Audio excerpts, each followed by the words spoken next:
Okay. Thanks for joining us. Hey, everybody. Thanks for joining us tonight on a bit of a special little fun live stream here of the Helpful Entrepreneur. And just something we decided to do quickly this afternoon. And, for everybody to discuss what's been going on recently, obviously, with the outbreak. And, I'm really interested to hear other people's stories as to what everybody's doing currently right now with so many different parts of their lives. So funny enough, Jose jumped on board to support me as he always does. Thank you very much. And Lakesh here joined us as well from India. It's 5:30 in the morning there. So thanks a lot for joining us. That's really nice of you. So, and then I've got my two sons here, Keegan and Jarrett, twins. I squish in the face. So, all right, that's enough, guys. So they're just going to stop by and say hi in the next few minutes, and then it's going to be off to bed by for them. So obviously we're all being affected. And, by what's been going on recently. And I definitely, like I said, I think everybody, this is just a time for us, I think, for us to connect more as humans and just to talk and see what's been going on in different countries is really interesting. So, pretty much know what's going on here. I'm representing Canada, I guess, so far tonight. And Jose's, he's got the US feed so far. And then we got Lakesh here who's looking after India. So, Lakesh, why don't you go first? Because we haven't heard from you before. So it'd be great to, hear from your side. Like, what's been going on in India right now? Oh, I think we lost your volume. Your volume.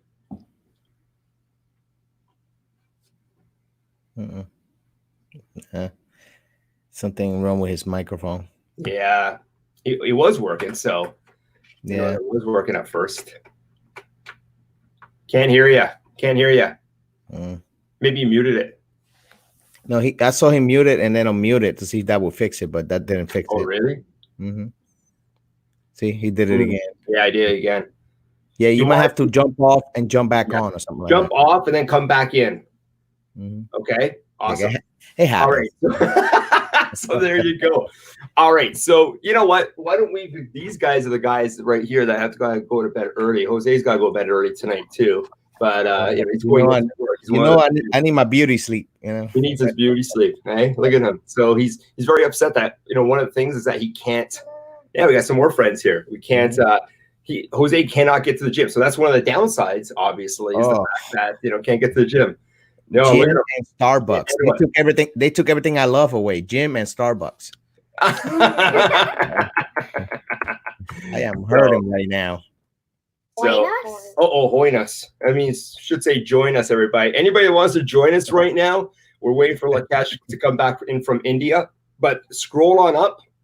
The link here. Right. Come on, we can have up to 6 people here. Got a whole bunch of questions. Love to hear everybody's stories. If you feel that, hey guys, hey Randy, hey Tiffany, how's it going? Hey Ryan, hey Travis, hey Dave. Eat, sleep, Amazon. Hi. Vegan Fit, Vegina Fit. How's it going? Dave's here. So Travis. Hey, come on. We want to just hear everybody's stories and what's going on. It's almost like I just saw you, my man. Got a bit of we need to stop meeting like this. All right. All right, so guys, say hi to Dave. Hi. Dave, say hi to Keegan and Jarrett, my twin sons. Keegan and Jared. Keegan and Jarrett. They're being a little goofy. They're kind of getting a little on the tired side, so they're only going to be with us for a few minutes. Now I see where they get the goofball from. Yeah, I heard that. No. Yeah. So, all right. So, what have you two guys, been doing the last week now to keep yourselves entertained? That was your question for the night. What have you guys been doing? Random stuff. I have no idea. I can't really remember. No, that's not good. Okay, so you're on the picture and he's in that. Yeah. What have you guys been doing? I can't even so we built the fort. We were sleeping in it. I'm like, no, I don't want to sleep in my bed. We're like, on Monday we're starting a schedule for basically it's schoolwork. Are you guys doing your homework online now? Yeah, we're doing it online. That's right. Starting Monday. Beautiful. Starting tomorrow. Beautiful. So school's not really out. It's just online now. Yeah. It's just been changed. Do it again. Wow. That's a dream come true. It is. It is. At least looking back, it seems like it is. But at the time, Yeah. I don't know. I mean, I don't know. That's a good thing to think about. Like, would you rather be a kid going to school and, I don't know, or staying home, Yeah, tough. I like socializing, so, So yeah, they've been helping out around the house. We got a schedule going on for them for this upcoming couple of next weeks and whatnot. And they got to do their school work online. So that's going to be a lot of fun for them. So we'll see how that pans out. So, well, good luck, guys.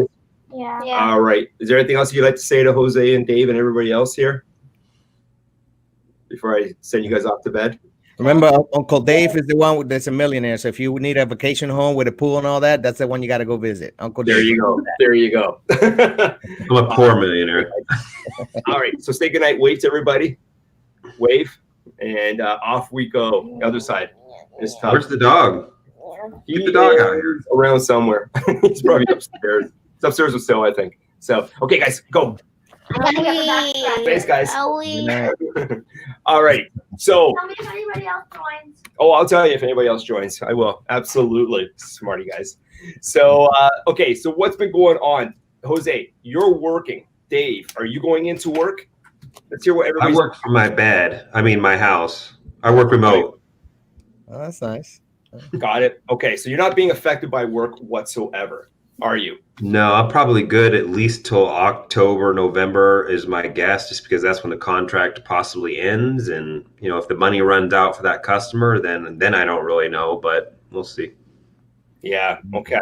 So we know what's going on in the U.S. and we have Lakesh here from India. And it's what time is it there, Lakesh? Glad to see you're back. Hi. Hi. Good. You got the volume working. So what time is it in India right now with you? It's 5:38 in the morning. Wow. Okay. Well, thank you very much for. Are you on your way to work, or you just happen to be on? No, I just got up early for the meeting. Got it. Thank you. Appreciate that. Wow. Thanks a lot. Okay. So what is going on in India right now then? So India, as you know, is a crowded place, but so far we have been able to contain the problem. Today is the first official. Yesterday on Sunday we had an official lockdown. It was a voluntary lockdown, and what's up, guys? 130 Hello. billion people, 1.3 billion people were actually in homes. Nobody went out. Million people in homes. Wow. Yeah, nobody went out. And today, out of the 644 districts all over the India, 100 of them are in lockdown today. So almost like 20% of us are not venturing out. Wow. So define the lockdown, and how long is that going to last for? Is that going to last for a couple of weeks? Yes, we anticipate it to be a couple of weeks, maybe like 2 days or 3 days in a row, and then probably only essential services will be out. Got it. Wow. I got a question. Was it Lakesh? Thanks for joining us, Is that how guys. you pronounce Thank you it? so much. Is it Lakesh? Yes, Lokesh. Okay, I got a question for you. For the people that work in India, but they actually work for like a contractor for the US or something like that, do you actually have to go into a physical location, or are you actually working from your house? Well, for services, we can work from home. But if you're a product manufacturer, you need to be at the workplace. Okay. But with 100 districts in the lockdown, the production will also not happen now. Where in India are you? New Delhi. Oh, wow. Okay. That's Yeah, the big city. I've been there. Okay. Wow. Have you really? Wow. Yeah, I have a lot of friends in India. I'm a fan of India. So I have a friend in southern India. He and his wife live on a farm. And he told me like they're in lockdown. So they just got like their first case yesterday in their state. So yeah, it's pretty scary. Hi. Hey, welcome. Thanks for joining us. Yeah. Wow. Glad you make it. Jacob, thanks for joining us as well. Yeah. Hello, Jacob. So I guys, take what's the up? sourcing side, and all our factories are now almost under the lockdown. So nothing is going to happen. That's what I'm doing now, just connecting to our customers, potential buyers all over the world, friends. We will today have a Zoom meeting with our school friends, all from home, and we're going to party over the online, I would say, that everybody has been I think it seems like that's what everybody's doing. Have a party via Zoom or something. Yeah, no kidding. No kidding. So, well, as long as everybody stays safe over there, geez. I had a couple friends that went over for a yoga retreat, and they just made it back, I think, 2 days ago. So, oh, wow. Just in time, huh? Just in time, pretty much, yeah. Wow. Down right now. So, Oh, this is such an interesting time, guys. You know, it's such an interesting time in our lives. You know, unprecedented. We're never going to probably see this ever again in our lives. Hopefully not. I hope not. I hope not as well. Well, Jacob, where are you from? sorry. I would add that this is actually becoming now a new normal. I was reading an interview with a senior entomologist. He said, if it by July, will in India will have 300 to 500 million people touched by this virus, and it's gonna come back in November 2020. Possibly, yeah. There So could be you a can imagine that this is the new normal now. We have to live with this. right, but don't Oh forget, my. Okay. there's probably going to be a vaccine. I'm The getting vaccine scared. developed before then, I would assume. So I'm gonna smell my lavender lotion so I yeah. have a calming moment here. Okay. So what are the 3 rules, guys? Wash your hands, don't touch the face, and 6 feet away from everybody, right? So hopefully we'll get through this no problem whatsoever. So, sorry, back over to Jacob. Jacob, whereabouts are you? So I'm near Ottawa in Canada. Yep. Good. I'm just and, in Ontario. Nice. Right. We were up in Ottawa just a while ago. And Tiffany, you're in the States? I am in the States. I don't like to give out my exact state, but I'm either in Louisiana, Texas, or Arkansas. That accent. You sound like Dave. Southern. What? You sound like Dave. Oh, who's We all know Dave? I don't have an Is accent. Dave on this I'm call? Sorry? Dave is Who's hidden Dave? freedom. Yeah, Dave Oh, hey, Dave. Dave. Oh, Sorry, I you look don't like give out your location either. I'm in Denver. Okay. Okay. So yeah, So like Hollywood Squares, like we're looking up at. I different was gonna squares and say, stuff. like, it does look like Hollywood Squares. Yeah, we just got like so like Dallas County in Texas just got like a lockdown today. Not a lockdown, but a like where they'd say if you're non-essential, don't leave the house. And then Houston, they're debating, which they haven't issued it yet. So those are our 2 largest cities in Texas, and then Louisiana for the whole state. We just got like a non-essential people don't go out. So Yeah, that's the same up here pretty much. really. Yeah, pretty much. I'm sure it's the same with you, Jacob, being in Ottawa. I'm in Toronto. So Yeah, sure. it's interesting how fast this happened because we were having a team meeting, and I work for inside of the federal government downtown Ottawa, and we were having a big team celebration meeting just 2 or 3 days Because the voice is not before. being heard. Oh, Can you not hear his voice? I can hear him. I I can hear him. Check your volume setting, Cash. Yeah, I can Yeah, hear so- everybody, but not Jacob. Oh, really? oh, well, I have a secret. Interesting here. Secret one person not hearing me. Anyway, so sorry about that. So we were having a team meeting to celebrate the launch of a huge release that we had just done for a software release. And then 2 days later, we were all asked to bring our laptops home. And the Monday morning, it's like, yeah, you're not coming in. And we don't know when you're going to come back. Right. So it's amazing how fast this has occurred. It's Sunday right now. We've essentially been at home for 1 week. And I see this going on for a long time. Right. I don't see any indication of a go back to work time period. Yeah, not yet. Nothing. Of a certain time frame exactly of when anybody's going to be really going back yet. So opening up. Yeah. Wow. Interesting time. And to give you an idea of how wild it is here, yesterday we went for a drive. We thought, hey, let's go take a look and see what's going on. It's springtime. The snow is melting, right? Yep. And we happen to be near my mother's house, so I thought, okay, well, we'll go and drop by. We're not gonna go in, right? But we'll go and say hello. We can telephone and say hi through the window or something. Turns out she was out getting the mail, right? So we're just pulling out. She's coming back from the mail on the road. She comes up to our truck. We're like, hey, stay away from the truck, but it's nice to see you. I put the window down a crack, maybe 2 or 3 inches, right? Within less than 5 minutes, I had the RCMP pull up behind my car, and he was getting out to issue me a $1,000 ticket for social distancing. What? That's how fast this is going. Wow. That blew my mind. Wow, that blew my mind. Yeah, that is mind blowing. So you got issued like a citation? No, I drove away. I was like, I'm not going to take this ticket. Forget that. I'm worried that's going to happen here. On the RCMP. Yeah. I mean, within less than 5 minutes of stopping on the road to talk to my mother, the RCMP pulls up behind my car. That's incredible. I haven't heard stories like that yet of anybody being fined for. I couldn't believe it. Like, and you know, Rick, you know this in Canada. This is very unusual, right? Like, you don't get that kind of police interaction, right? No. Regularly, right? Oh, that's why I'm surprised. So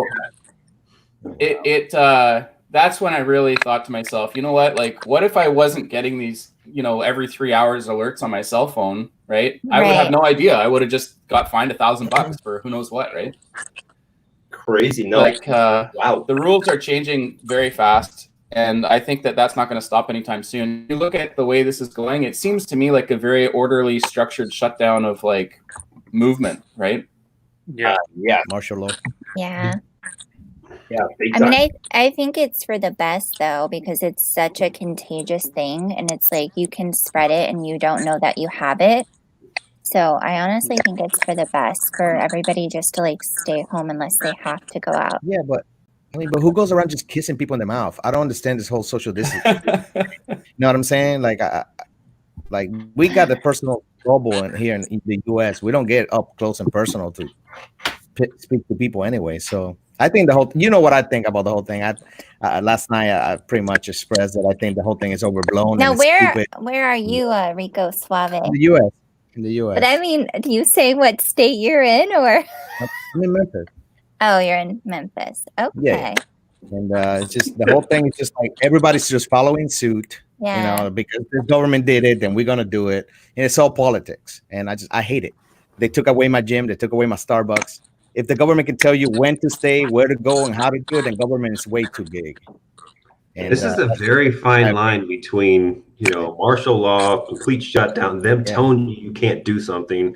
It's different for you guys in Canada, but here in the U.S., it's a very sticky situation. They can't really. That's why they don't say it on TV. This is martial law. We're shutting down. They want people kind of lead, you know, and in a way, this is kind of, in my way, a little bit of like, you know, kind of like a test as well, like to see whether or not people are going to go along with it.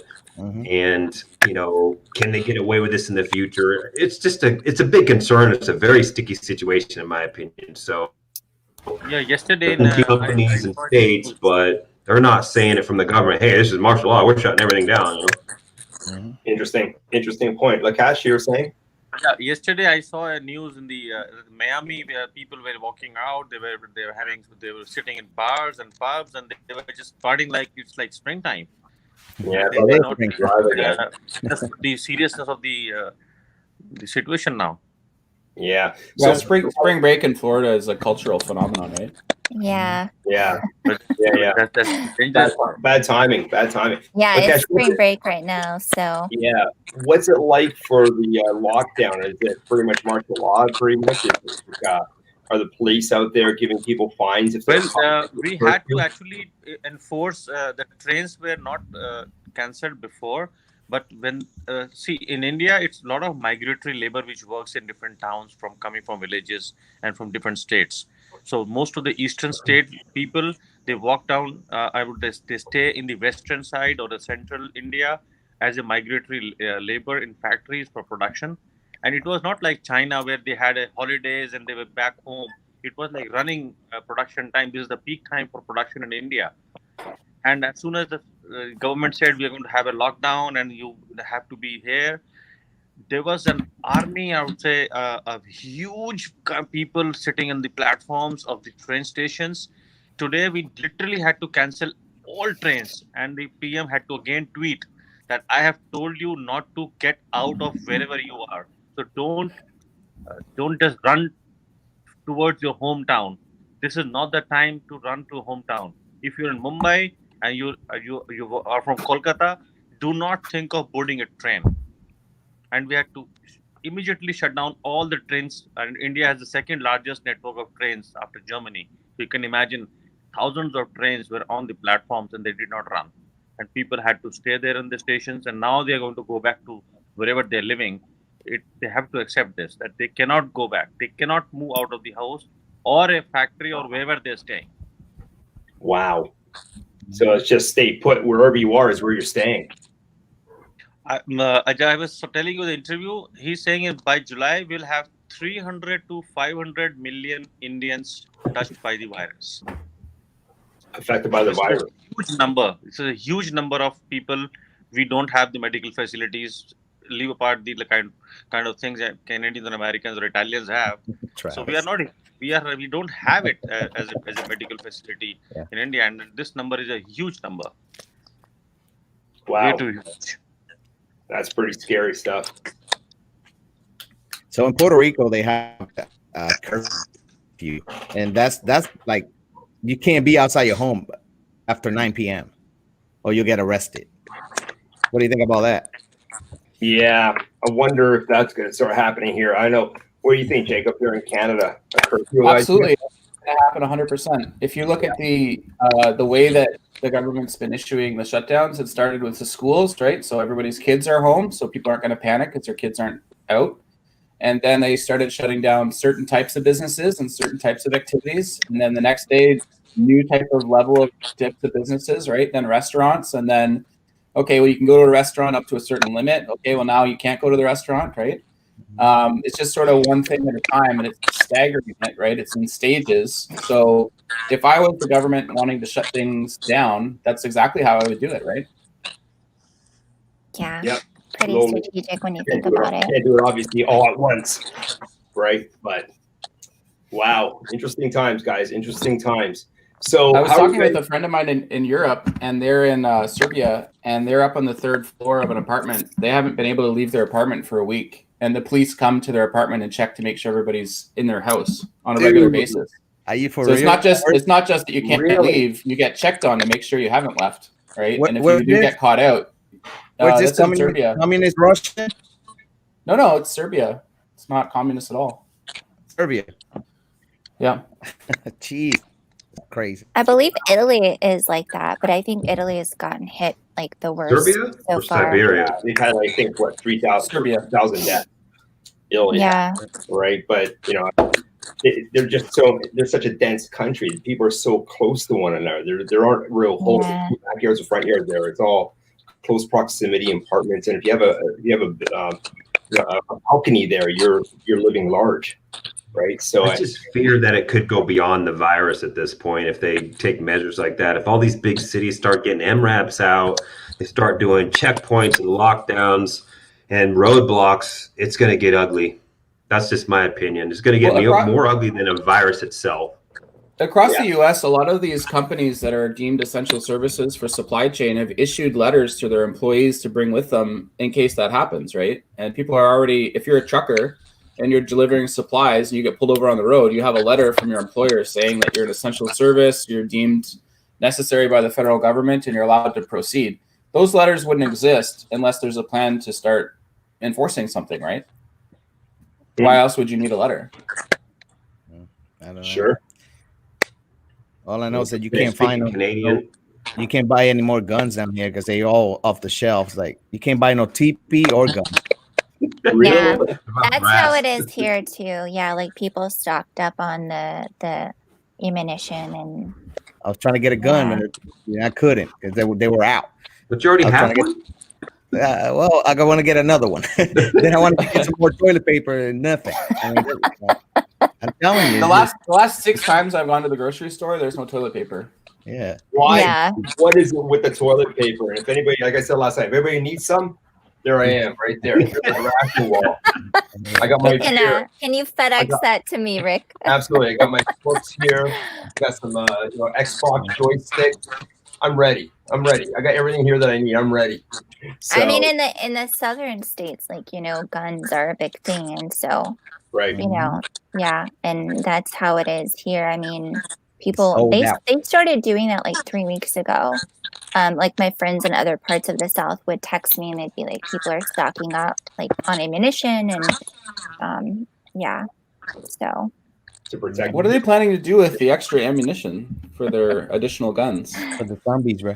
I mean, I can't answer for them, but if you've ever seen like, I guess, have you ever seen like World War Z or something? Like, I don't know. It's never a bad investment either. Like Bullets, zombie apocalypse. ammunition, guns, they never go down in value. Well, because so I know, like, you know, I've lived here most of my life in the South, that is, and like, so we had Hurricane Katrina several years ago, and when that happened, it got pretty scary because people, if they do shut down the essentials like grocery stores, things of that nature, then it's like people start looting, like they'll start, So I definitely can see like you want to protect yourself. I can see their perspective for sure. So what's the supply chain like in your area, guys? Especially in India, they'll attach as well. Like, what's the supply chain for groceries like? I mean, here in Canada, if that we're well stocked up. Our problem is that we've got this obstacle getting from the distribution sites to the grocery stores for the end user. Supply chain in India is so far controlled. We have a lot of mom and pop store culture. We don't have big shopping malls. Only the shops which are having essential services or a pharmacy is open. So supply chain is still normal, I would say, but things are going to get worse because this is today. Yesterday was the first day, so people are expecting much more chaos to happen with supplies not being in the stores. But let's see. Like for example, we have a milk delivery happening. So it did not happen yesterday. They said I did not. Nobody received the stock. So how could I come and deliver at home? So we are still awaiting how we're going to manage this. I have few liters of soya milk so that we can at least have something to drink. I have a young kid who plays cricket and sports. So a lot of fruits at home. But let's see. We are bracing for it. We understand that this is a calamity.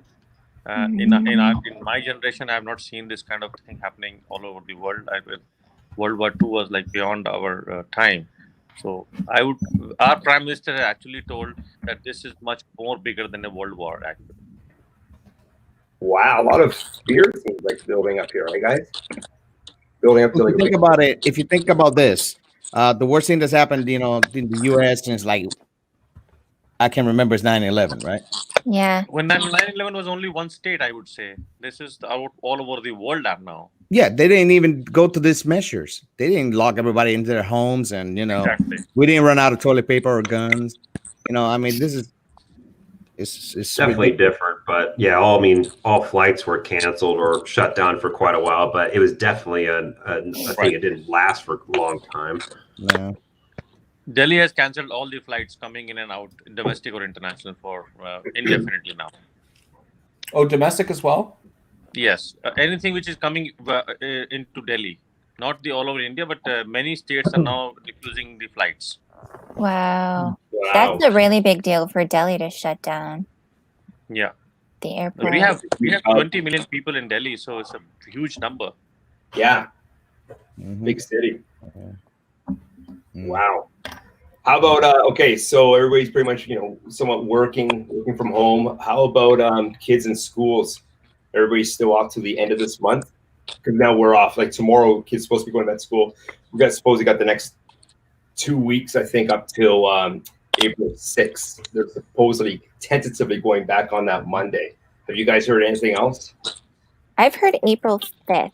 Is that what you guys are set up for up there? April 5th? Yeah, it's a Sunday, but if they want to go back on Sunday, that's okay. They have to be there. I mean, the whole playground. Hey, Rick, what do you think is the probability as a percentage that they're going to go back on the 6th? I put it at 0. Probably very low. I mean, they're doing this. Yeah, I put it at 0 right now. We'll see. If you aren't allowed to go to a restaurant, there's no way they're going to send in thousands of children to school to assemble in groups. That's not happening. Absolutely. I think I'm just throwing it out there to see actually what the what other people think, and also what their locations are like for returning as well.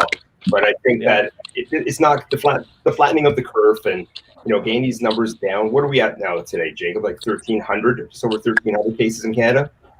About that, yeah. Yeah. So until that starts decreasing, I mean, supposedly it's decreasing in China right now, but until it starts decreasing in Canada, probably going to have the kids for quite some time. We're just totally fun, which is great.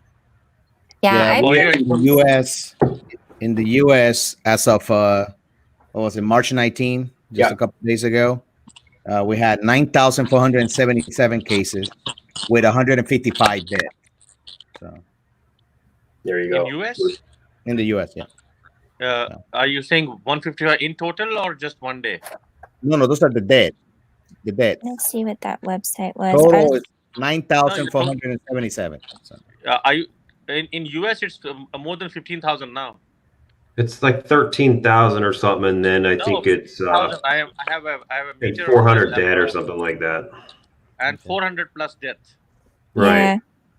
Jeez, I'll post the link to the numbers, guys, because it's like a couple of days ago, March You 19. can get it. You can get live numbers on your phone, right? Is that world meters? Yeah, Yeah. worldometers. Yeah, that's So what that's I'm the world thinking. numbers there. Yeah. Okay, I got that's Yeah. 308. Yeah, India, yeah. So- US is the second largest now in terms of 308,000 worldwide, eh?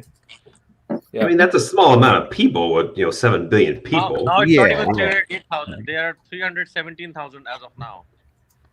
Swine flu, or not swine flu, the Spanish flu was what, Spanish like flu. 15 to 50 million Yeah, the Black Death. that 500 died. million people.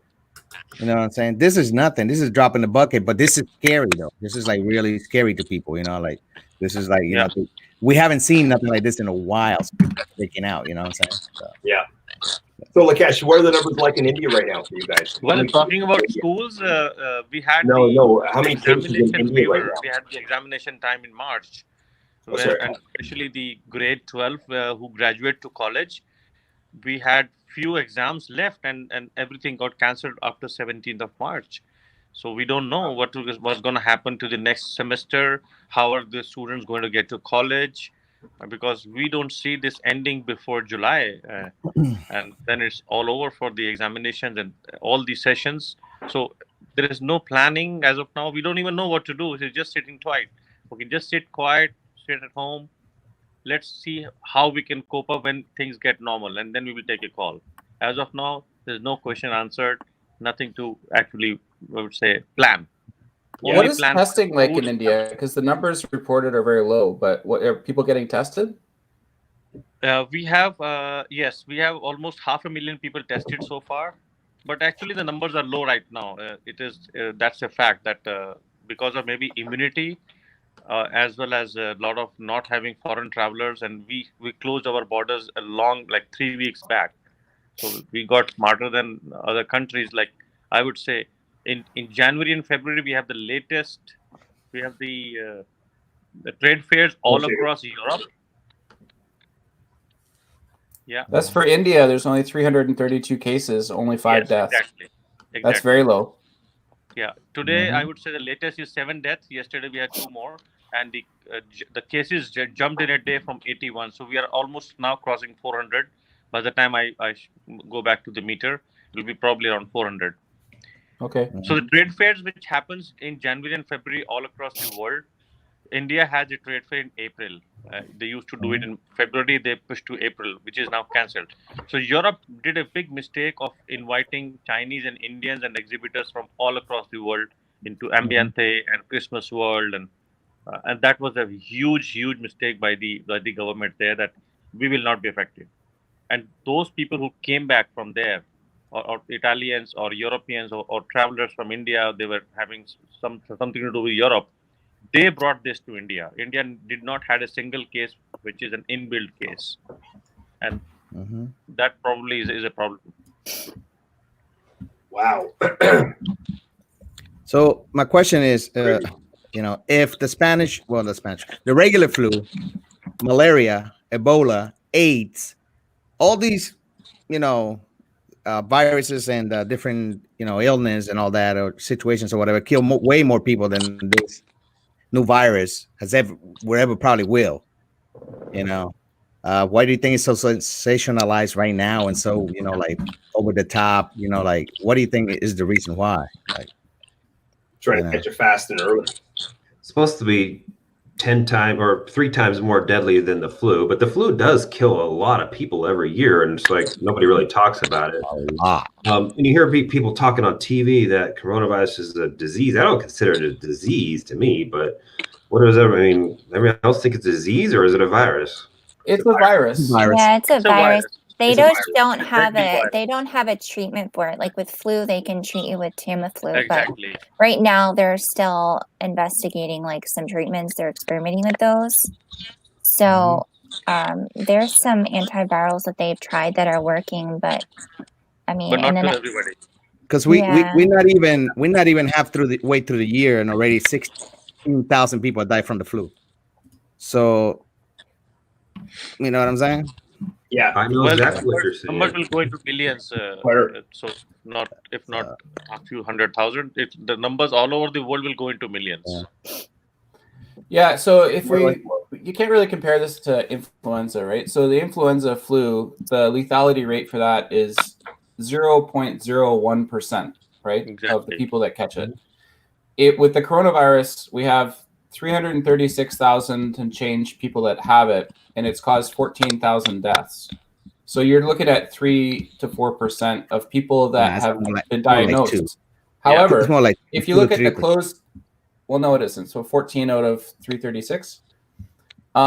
So if you look at the closed cases, there have been 112,000 and change closed cases, almost 100,000 recovered, which is great news. It's 100,000 people roughly, but 14,600 deaths. So of the people who have not only been confirmed to have the virus, but have had their case closed, 13% died. That's an enormously different number than you'd see with any flu. That's pretty It's large. not even close, right? Okay. And how many Well, of there you those were have it. due to because there was no bed or ventilator available, like in China? Well, the reasoning is not relevant to the number.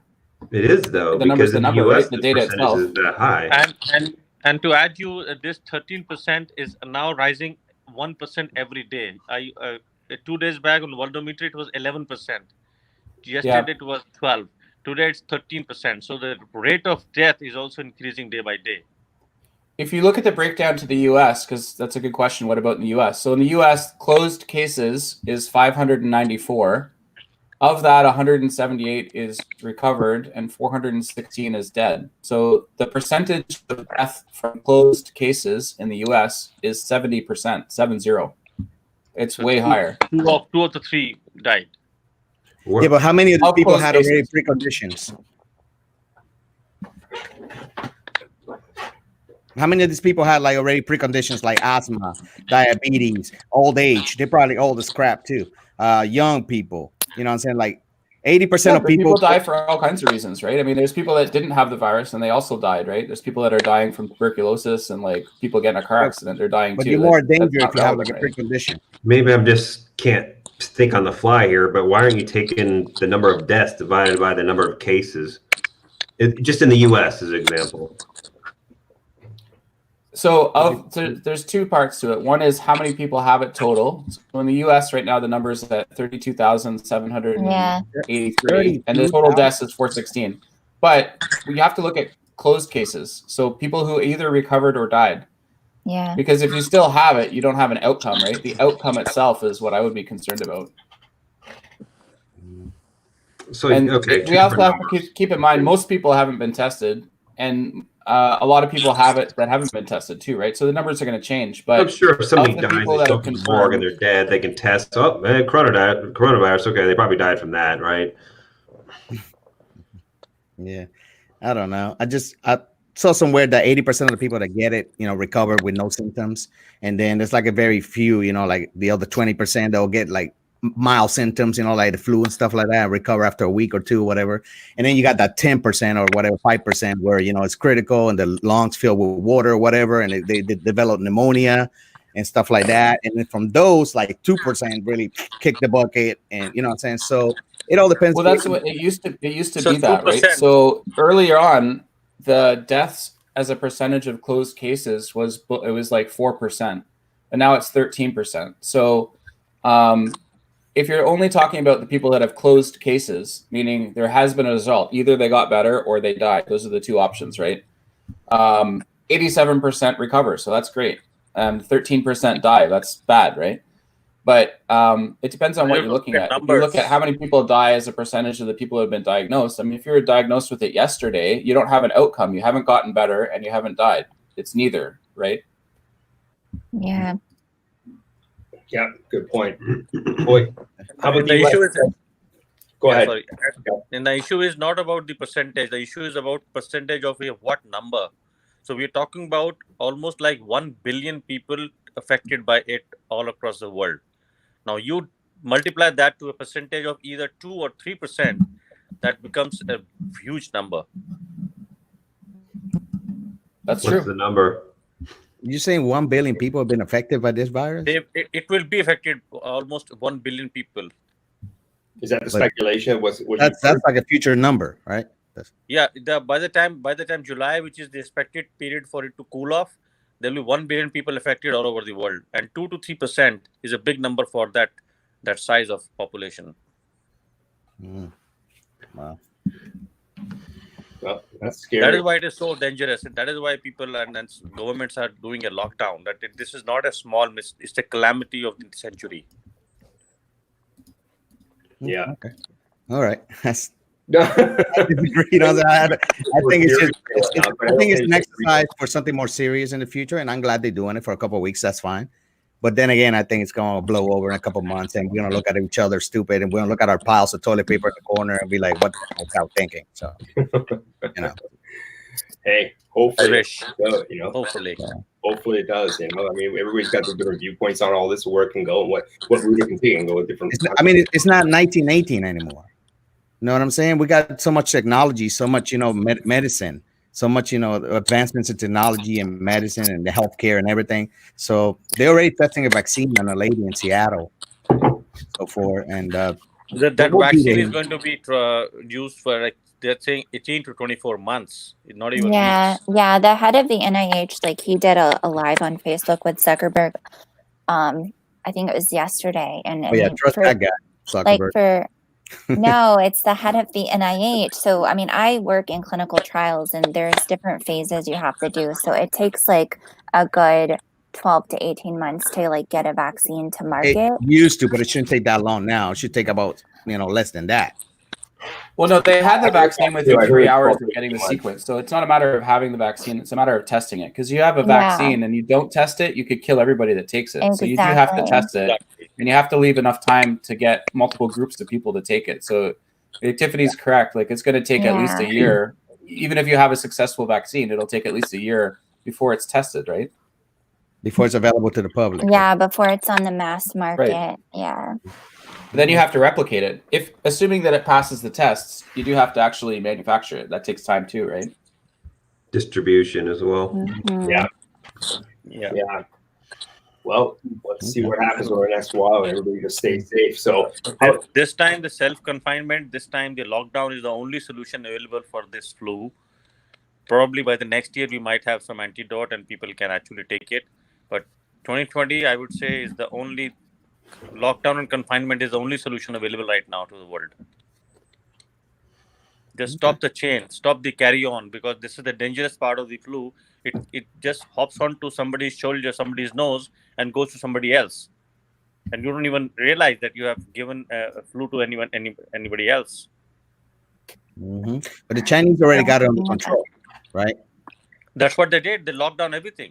They completely shut down their states, their borders, everything. They shut down. Yeah, and that started in December, pretty much, right? Pretty much as soon as they had it, they started doing December and January and February. Nothing happened there. Like 2 months. And they got it under control now, so that's good. Yeah. Sadly, there are 46 cases coming in Wuhan today. Except we're not a communist country. So sadly, they had 46 cases, fresh cases today, just today, after having nothing for the last 3 days. They again have fresh cases. So they are again locking them down. They're not inviting any foreigner into China now. Yeah. Because this can carry back to China. If they are allowing Europeans to enter or Americans to enter China for business, this thing can again come back. Yeah. Oh, well. Well, at least we're all gonna die with clean air. So what are you guys like? What are some things you guys are doing to keep yourselves? Like, are you guys like playing video games or like reading books or? Yeah, how are you guys entertaining yourselves in your lockdown and whatnot? And how severe is your lockdown? Are you going out? You walking? We're preparing products to launch online to sell, guys. We're online sellers. I mean, a lot of us work from home already. This is a great opportunity to take advantage of some extra time you might have, and if you've got time with your kids, that's there as well. But to be honest with you guys, I've been working on software that I didn't have time to work at when I was working full time for the government. So I'm switching my attention to progressing in things that will happen afterwards, because we will come out of this. It's not the end of the world yet, right?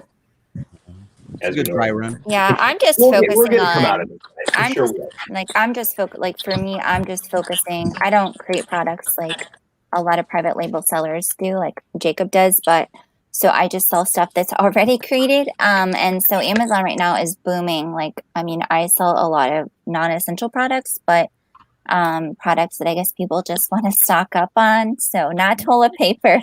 But Amazon's been booming for me today. Like, it's been one of the best days I've had in several weeks. So yeah, it's just getting pretty crazy. So I'm just focusing on like keeping my products in stock and trying to figure out, you know, like what customers need right now and get that to them.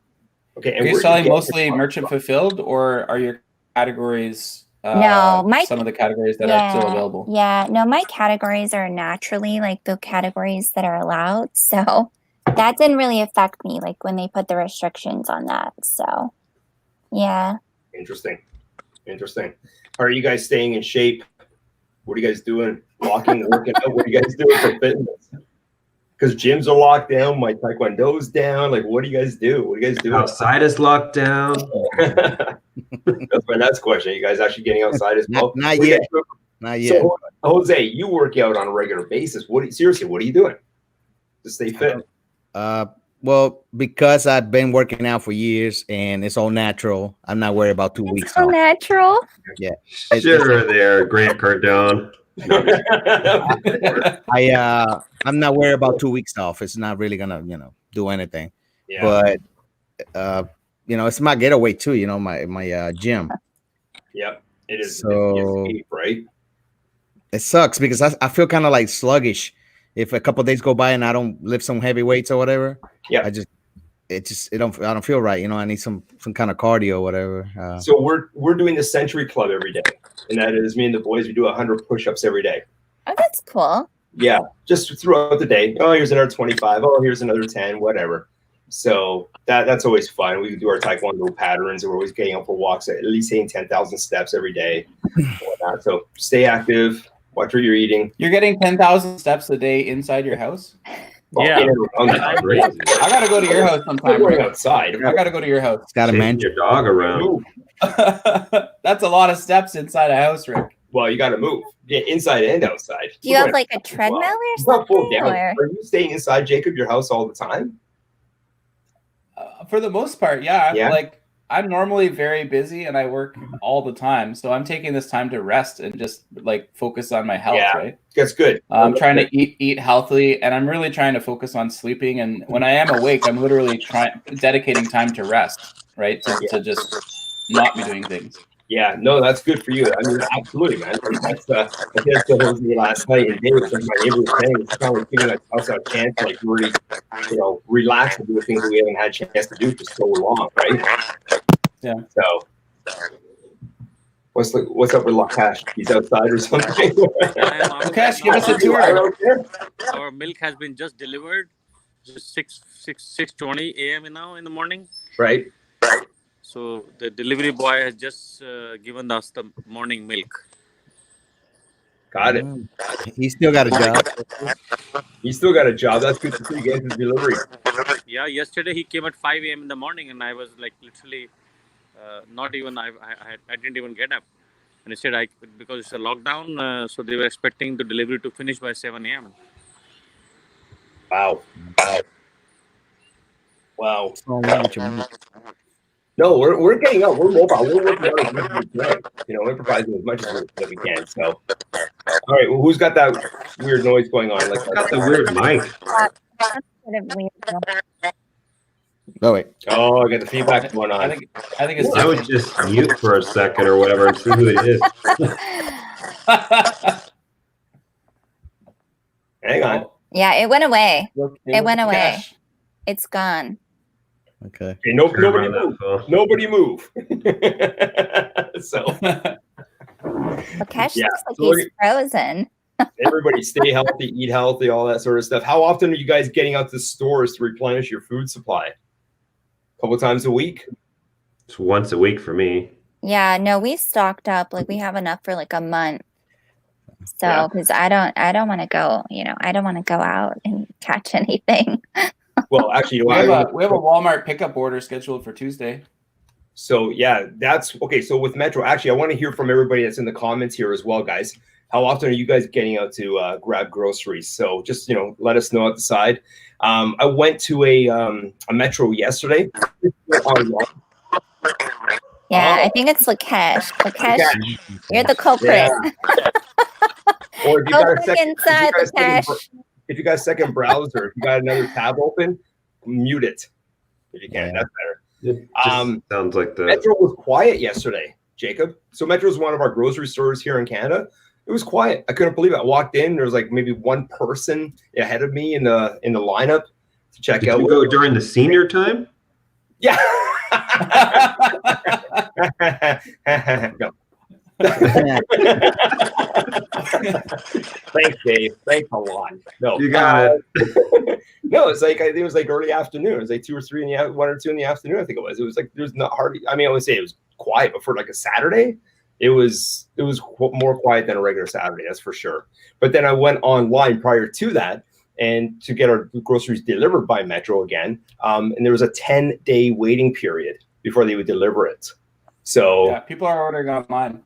yeah. Yeah. Yeah. So let me tell you what's happening down here right now. Because because everything is closed as far as like sitting inside restaurants or whatever, the lines at the drive-thru are insane, which means people are running their car 20, 30, 40 minutes. Next thing they're going to complain about global warming and CO2 emissions because of this. So, you know what I'm saying? One thing causes another. So, The UK, like in the UK, all the McDonald's just shut down. Like not just the drive-thrus, like the whole thing. It just shut down. wow. Oh wow. Yeah.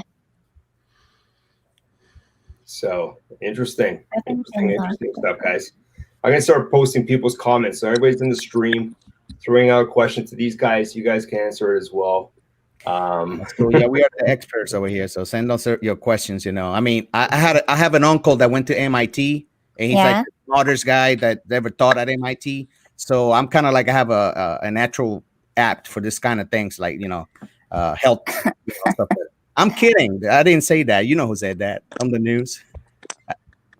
I got an uncle that went to MIT, so by default, I'm smart about viruses and stuff like that. I don't watch the news, but I can imagine who You know said who said that, right, Dave? I know who said that. Here in the U.S. What was the thing? Yeah. Don't let a good crisis go to waste. That one. A presidente came out and said that he got an uncle that went to MIT and he's good at viruses because of it. So. I hadn't heard that. No. God Never help heard that us. one yet. But yeah, like how is it for you guys getting your groceries? You got the delivery guy showing up this morning. You guys are fine for the next few days. I think so. We have the delivery is not happening. We'll have to go to the store because they are so bombarded with the people attending. Yeah. The delivery boy is also helping in the store. So I'm not very, and we have a lot of street vendors. So yesterday nobody came, but we're expecting some to come today. The fresh vegetables are actually a cart boy will come with the fresh fruits and vegetables. So they will, and every corner, like every block, we have few of them standing. Almost every morning you'll see half a dozen people selling fresh vegetables and fruits. So that's going to happen almost as long as the supplies and the wholesale is being given to them, they will come and deliver almost at the doorstep. If the back supplies are not happening, not coming, then it's a problem. Right. That's great to hear. That's good to hear. Yeah. So first responders, like Randy's saying over here, they can't work from home. Say your doctors, your nurses, your cops, your firefighters, stuff like that. So kudos to them. And yeah, thanks, guys. I'm not sure that cops are essential, but yeah. That's a straight shot at me. Yeah, we have well, not during this time, but if people are going to loot or whatever, that's when you start defending yourself. But I'm just old school, I think. Well, in New York City, the cops are actually letting people know, hey, if you call us, we'll be there. We'll still protect you, because the guns were flying off the racks and there was a line, around these gun shops or whatever. I'm not waiting 40 minutes to be protected. I'm going to protect myself. Yeah, that's true. That's true. I don't live next to a donut shop, so. The Canadians didn't laugh. They didn't get it. No. Yeah. Tim Hortons. I don't live next to a Tim Hortons. Yeah. There you go. That's right. Good old Timmy's. Holy jeez. Anybody getting cabin fever yet? Yeah, I mean, we did. We went for a drive yesterday. We just drove down a country road and rolled down the window and listened to the water flow into the ditch. Yeah. It was nice. I mean, the snow is melting this time of year, right? So you get these like strong little streams and rivers, and it sounds like little waterfalls. It's nice. Yeah. Yeah, Is there snow? There's no snow there? It's all gone, or what? It's melting, but there's a lot of snow to melt, so it's going to be melting for a few days. Yeah.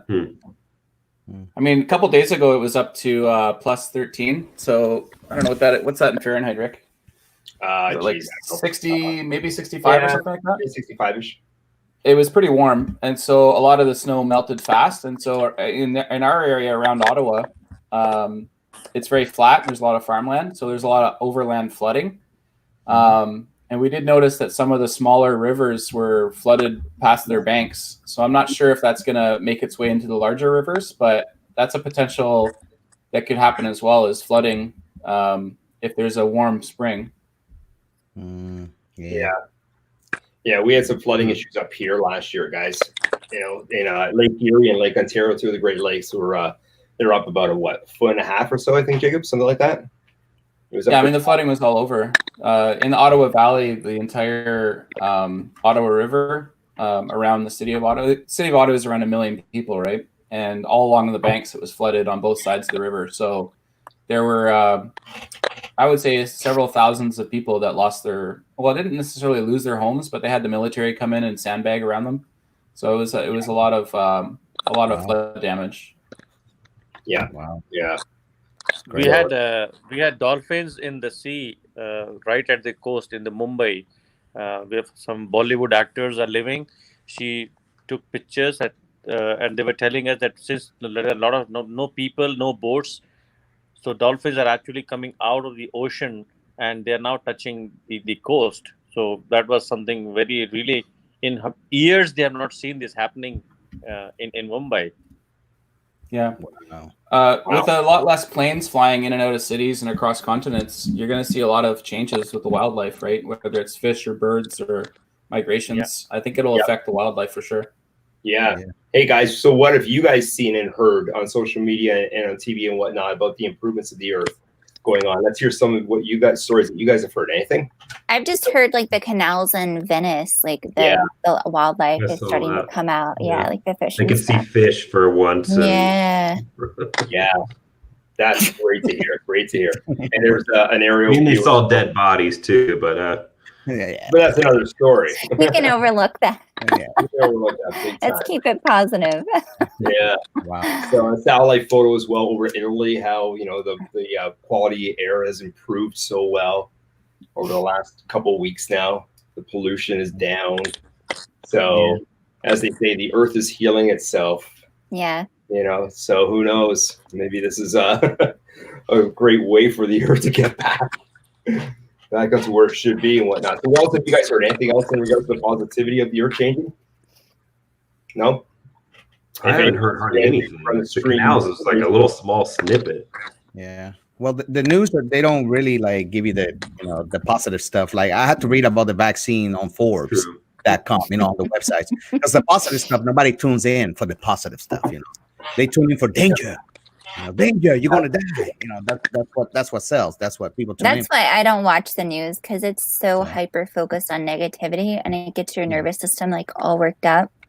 And then like every 10 minutes is breaking news. Well, if everything is breaking news, then nothing is breaking news. It's like Macy's. Every Saturday is a sale. Yeah, Macy's been doing sales since like the 80s or whatever. Exactly. So yeah. That's just regular price. Draining your clients. Yeah, no kidding. Cash, what's the news like in India? Negative most of the time? Well, pollution is certainly down, and the good part is that gardens are they're beautiful gardens, but nobody can go out actually. So the biggest thing we see is the pollution is coming down. Delhi is one of these, I think, the first and the most polluted city in the world. So that is a positive side we're looking at, but not at the cost of lives. So we are not very happy about it, but certainly pollution is almost down. It's good. Yeah, Good. that's right. So the interesting part is that we also have a lot of housemaids.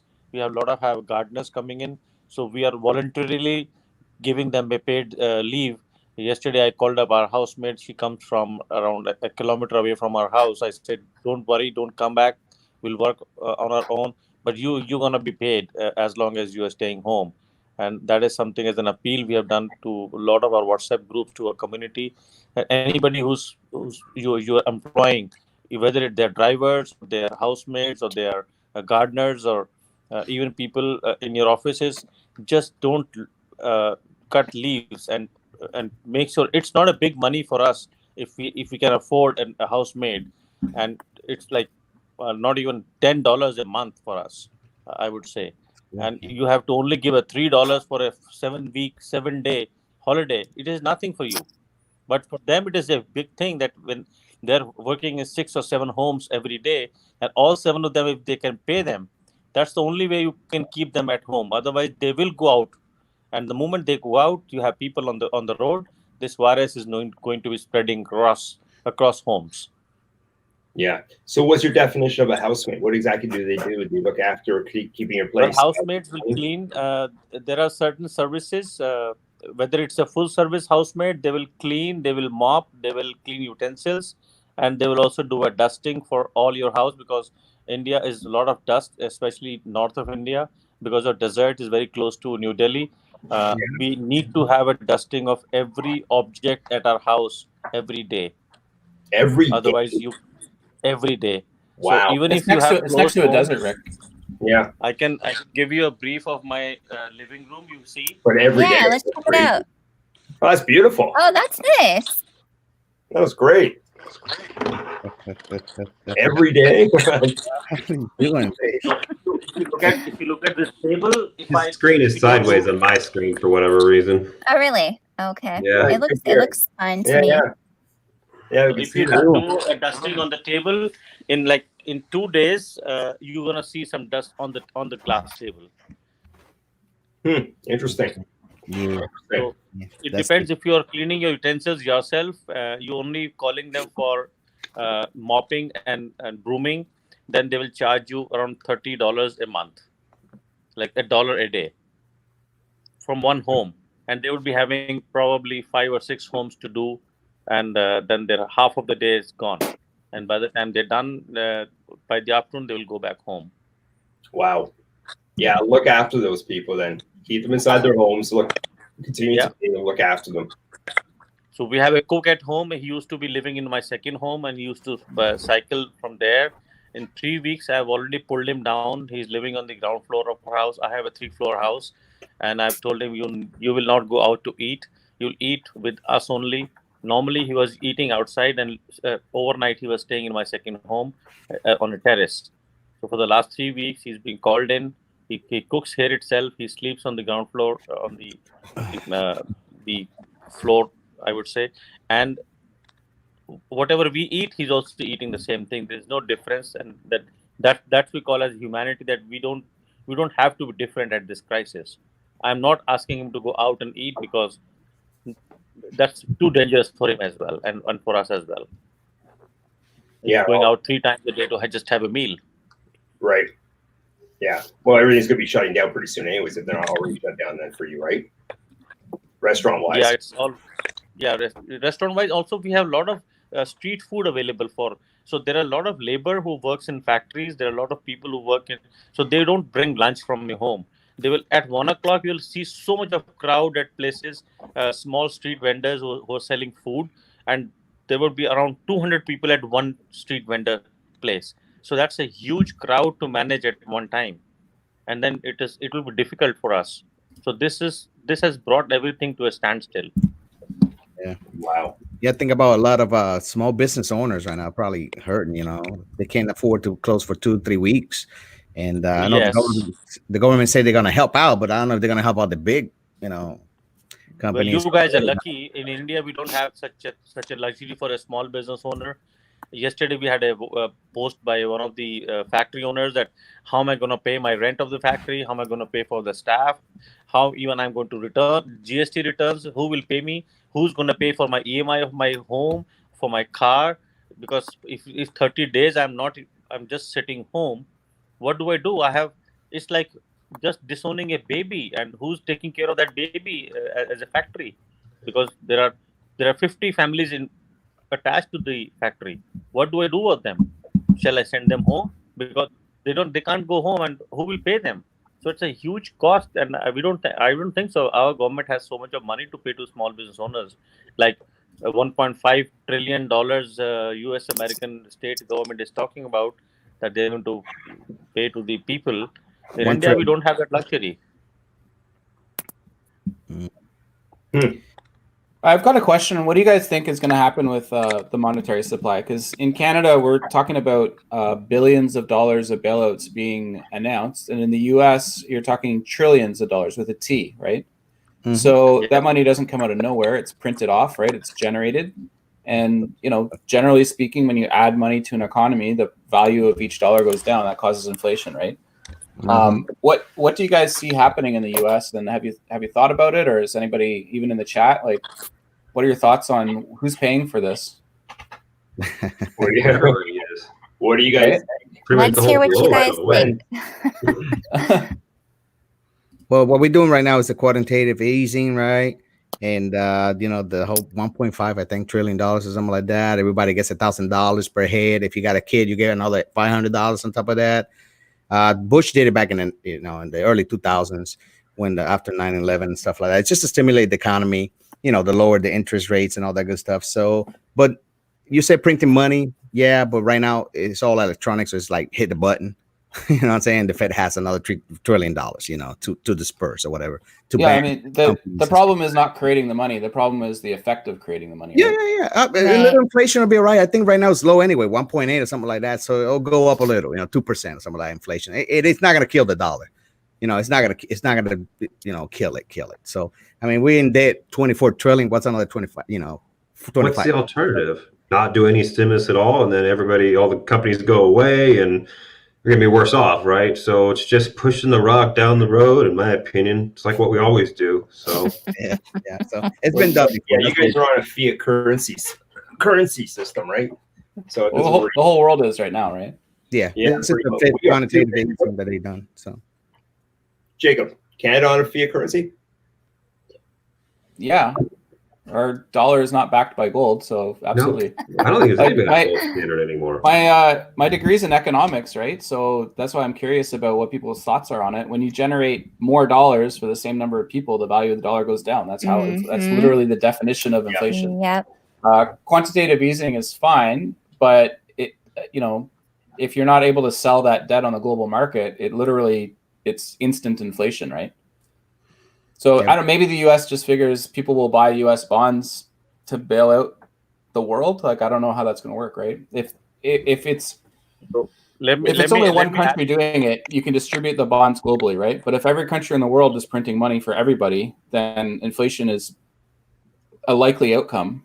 Yeah. Right. So, Jacob, one more point is that a lot of the FII investors, since you're an economist, from India, we had billions of dollars taken away because the market is crashing. So anyway, that dollars are coming back to US itself. So it is not about printing dollars, but of course, the money is going to go back to the countries. And that's how I think US would be dented, of course, but not to that scale. You're the biggest economy so far. And I would say these are bumps which you can easily carve out. It's interesting that we talk about inflation and we're printing all this money, but gold hasn't really spiked much. I mean, I know in 2008, it really didn't spike until 2011 when it hit the high, but still you think that it would be spiking a lot higher than it is. Actually, in fact, gold and silver actually declined quite a bit over the last several weeks. Yeah, it takes time for people to order it, though, right? Yeah, people want real cash in their hands now. They are not going to save money, or they're not going to put money on gold now. Everybody is so scared and anticipating lockdowns, and they want cash in their homes. They don't want gold. Look at Jose. Yep, smiling away. Yep. I mean, the stock market crash. That's why the stock market crash like out there now. So. Yeah, the fear is out there. So a lot of people are not going to. A lot of them are just in survival mode right now. Right? I'm sorry, I don't think like that. So I'm just coming from a different mindset. Yep, that's good. That's good. Don't let the fear get you. Right. I So, have a question. But like regular people do. yeah, catch. Yeah, question. You know, like, I'm not regular. no, well, you know what I mean. Like we investors, we know about the economy, we know about this, financial, this and that. Hell, we've been on YouTube, you know, just on the YouTube channel for years. So, you know, we've been through recessions and crashes and whatever downturns and all that, and we take advantage. We buy more and more and more and more and more. You know, so It's certainly a good opportunity to buy because prices are down now. But they may or may not have bottomed out. If you look at the futures, because they open on Sunday, they were halted, right? So the maximum down futures very close to today, right? But yeah. they go down like 2,000 points or something like that. They halt it. How much are they down? Well, after hours a little bit different, but yeah. Yeah, so the futures market and the live market are two separate markets, but the futures market was halted today when it opened it hit the maximum down amount, right? Yeah, 5%. So, right. We'll So I see. had a question as an Amazon seller. How much do you see your dependency on China as a business owner? I would say more of like centric productions within the countries going to increase, or we are still going to go back to China for all our supplies and all our productions in future. That's you know what? Yeah, let's Tiffany. What do you think about that, especially for you doing the Amazon? Can you hear us? Yeah. She's Well, not I doing don't. private I don't. label, though. Yeah, I don't do private labels. So all of my products that I buy and sell are in the U.S. So. Okay. You do online doing arbitrage or or retail? what? You just buying arbitrage basically, or are you doing FBA? Or, I mean, what kind of products are we talking about? I can't tell you. Tiffany, are you a magician? Like, come on. Look, I wave my magic wand. Yes. So yeah, no, I'm doing online arbitrage and I do a little bit of wholesale, but all of my products are, you know, sourced and manufactured. Most of them are manufactured in the US. So if she can't talk about it, you know, it's Adam and Eve stuff. So. No, I mean, like as an Amazon seller, you can't really say what you sell. I mean, like, yeah, it's a big secret because like, you what come about- in there and underbid, you know, just set it up for a cheaper price. But I tried to have a product made here, and it was like 5 or 6 times more than what it could be made in China. It's like I could make no money from it, so I broke even on my FBA product, you know, private label product. Yeah, at least you tried, Dave. At least you tried. I tried. Yeah, it was a failure. I do primarily print on demand, so most of my products are made domestically. The Chinese market doesn't affect any of my sales. Good. That's awesome. Good. That's good. Great. A lot of companies have been hit hard. You know, Apple, Microsoft, Intel, Cisco. If it comes from China, it's being hit hard by this situation. Yep. So my take on this is we should be actually looking at local manufacturing and local productions, just to be sure that these things will actually be becoming more and more. So my take on this would be increase, and people have to actually now also buy expensive. They just do not have to look at cheaper just because it's cheaper and it's coming from China. Just let's buy it, because business is driven by consumers. It's not by us. And if the consumer behavior can change, then only the Amazon sellers or even the people like us who can actually buy and sell and do that kind of business. So what's the consumer's behavior right now? So that behavior has to change and not go into only the price point and price sensitive decision on buying a product. People have to look at the label as well. Where is it made from? I think that is a big change. It should come now. I think on the other side of this virus situation, I think the supply chains will be healthier than ever. I think people's buying habits are switching from going to the store to buying online. So I think people will buy more online. And I also think that, you know, if you happen to be a US private label seller and you happen to get stuff from China, I don't see the Chinese supply chain slowing down at all. So I think on the other side of the things, I wouldn't anticipate any changes to be needed. If anything, buy more, right? You'll probably have more sales in the future. But it's my take on it, so it could be wrong, right? Who knows? Yeah, I definitely think Yeah. more people are going to realize after this incident, like they're going to realize that they need to kind of adjust their lifestyle to shop less at brick and mortar stores. I ain't adjusting nothing. Open my Starbucks, open my Walmart. Well, Walmart's still open, so I'm good. But You love your Walmart, don't you? yeah, I love Walmart for retail arbitrage, so don't close Walmart. I agree with that. I agree with that. So But Rico, do you ever do online shopping from Walmart? Do you do like Walmart pickup orders, or do you prefer to go into the store? I like to go inside the stores and walk around because part of my exercise, you know. So. Go in the fishing area, specific aisle. Yeah, no, just I like to walk around. You know, I'm a more of a visual, you know, kind of guy. I like to, you know, be out there. You know, from home it's boring. You know, it's more convenient, but it's boring. You know, so. So here we go. What do you guys think about this statement? Do people realize there will be likely be multiple waves of this? Well, Cash, you mentioned this earlier already, right? So what do you guys think? say that again. You said something about multiple waves. Yeah, the question is up there. Do people realize that there will likely be multiple waves of this? Oh, Should be there's the weaker and weaker question. every time, Okay. right? What are you talking about? Ask Dan whether or not this Yes, will get there will be weaker every multiple time. waves. Next one coming in November 2020. Wait, what's the source of that information, Lakesh? Well, at the senior, I would say the senior doctors who are working on this, like the 3 weeks back, one of my friend, she's a senior skin epidemiologist. I don't know how to pronounce. She said, dermatologist. For skin? no, people who are working with Epidemiologist. Yes. Okay, yeah, that's what I studied. Okay. and Oh, nice. she's from Serbia. She's living in Ireland right now. She said, Yeah. Lokesh, if you can stock pneumonia drugs, do that right now, because that's the only antidote you have so far for this virus. And now look at 3 weeks later, people are talking about pneumonia only. Italians doctors are saying, oh, if you have the features like pneumonia, that's the only thing you should be. So we are only going by the expert opinions on expert authorities on their different domain. Like people for sourcing, they'll come to me, and if I have to say something, they will actually trust the view because it's 27 years experience into this line. So similarly for the other things, other opinions, I just trust people who are expert authorities. And that is one of the interviews we had, that he said, Yeah. by November 2020, you'll have another cycle of this. By July, this is going to go away because of self-confinement and lockdowns. But it is now a norm, a new norm. It's not going to go away. Like ever. Like we just this is gonna happen again. You're scaring Rico Suave up there. I'm not getting. Yeah, I'm just saying. I get my news from Facebook, so you know if it's on Facebook, it's real. So you know, It's filtered, but my. it's real. Of course. now, if anything, the wave needs to be decreasing, not increasing. We shouldn't have. This isn't like, you know, let's think about another pandemic like, you know, SARS or, you know, AIDS or whatever.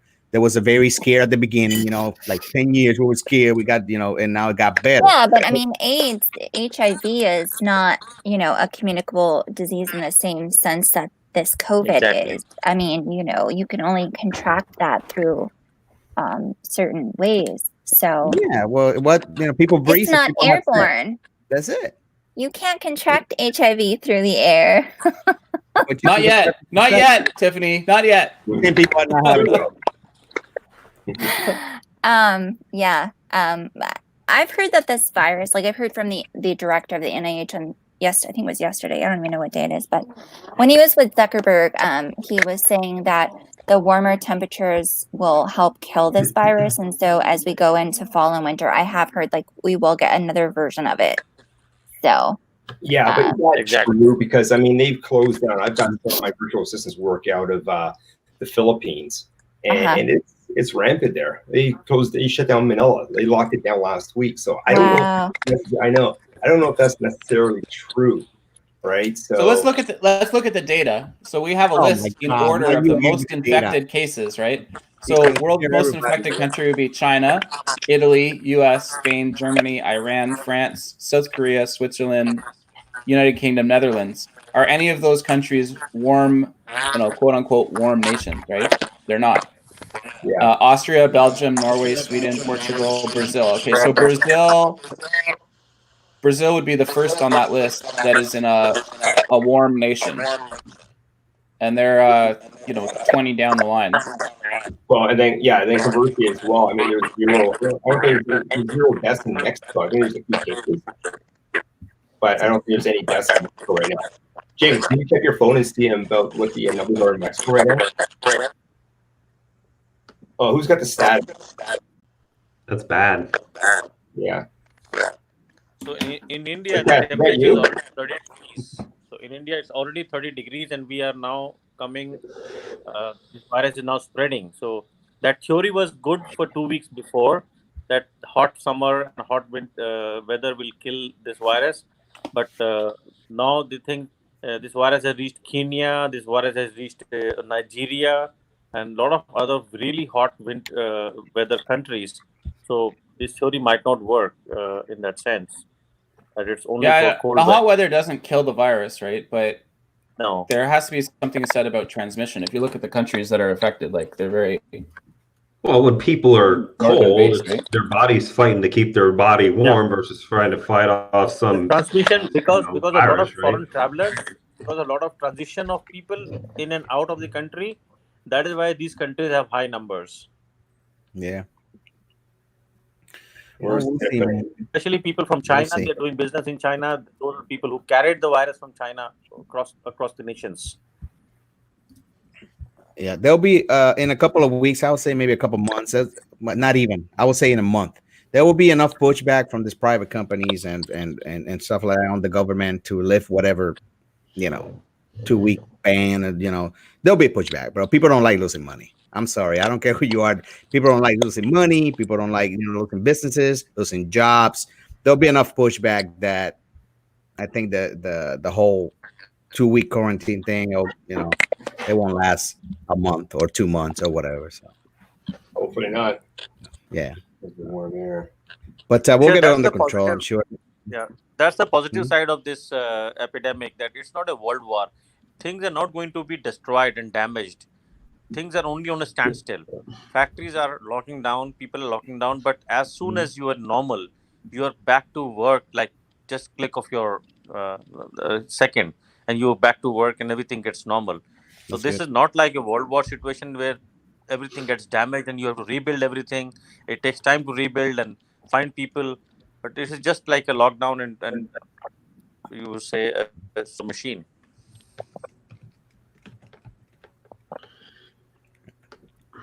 It's quite possible that the world could recover as quickly as it came into this, right? Like this whole thing wasn't really global until March, right? Yeah. Well, they knew about it in December. We got wind in February and January. And, so have they officially said what the source of this virus is? Because I've heard various talks. Come on, it's damn bad. It's Wuhan. Yeah, it's bats. So, bats and then some in between, and that's just what they said on TV today. Okay. The Wuhan meat market. It is actually in the bats. It carries on to the snakes. That's the first time the mutation happened. That from the snakes it carried on to person. From snakes? Yes, from the bat it always carries to snakes. That's a common phenomena of this virus, and it is very common between bats and snakes to have that virus. This is the first time in the history that this virus got mutated and became and carried on to humans. This just proves that we need to get rid of snakes. Snakes are not. I already don't like snakes.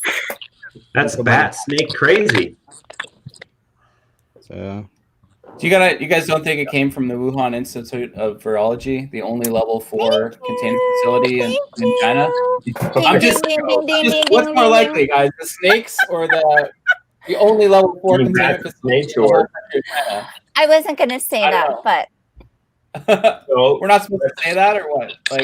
What's more likely? Let's hear. Yeah, sure. A conspiracy theory is more likely. Okay, start that. I'll be back in a sec, guys. Oh, now we've scared Rick off. Yeah, it's a website. If something came out of the same city as the Center for Disease Control, would they say, "Oh, it was the pet store that was next to the CDC"? But it wasn't the CDC. It didn't come from there, right? That's suspect, bro. That's suspect. I ain't gonna lie. That's suspect. All right. Well, But yes. we'll see. It's suspect. It's suspect.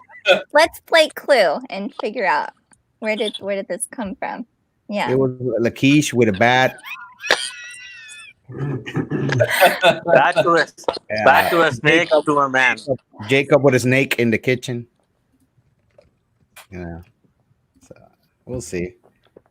So it seems rather silly to me, man. Like, but I'm surprised with the numbers in China. I'm not very sure of their numbers. 3,000 deaths and that's it. I really don't have. I have a really strong doubt on their news or whatever they're It went saying. from 0 to 80,000 cases very rapidly, and then within the course of 3 days, it went to nearly 0 for the last 2.5 weeks. That seems a little weird, right? I have serious doubt about what they're saying. yeah. We'll see. They're not reporting the numbers, you know, they're like kind of suspect too, you know, but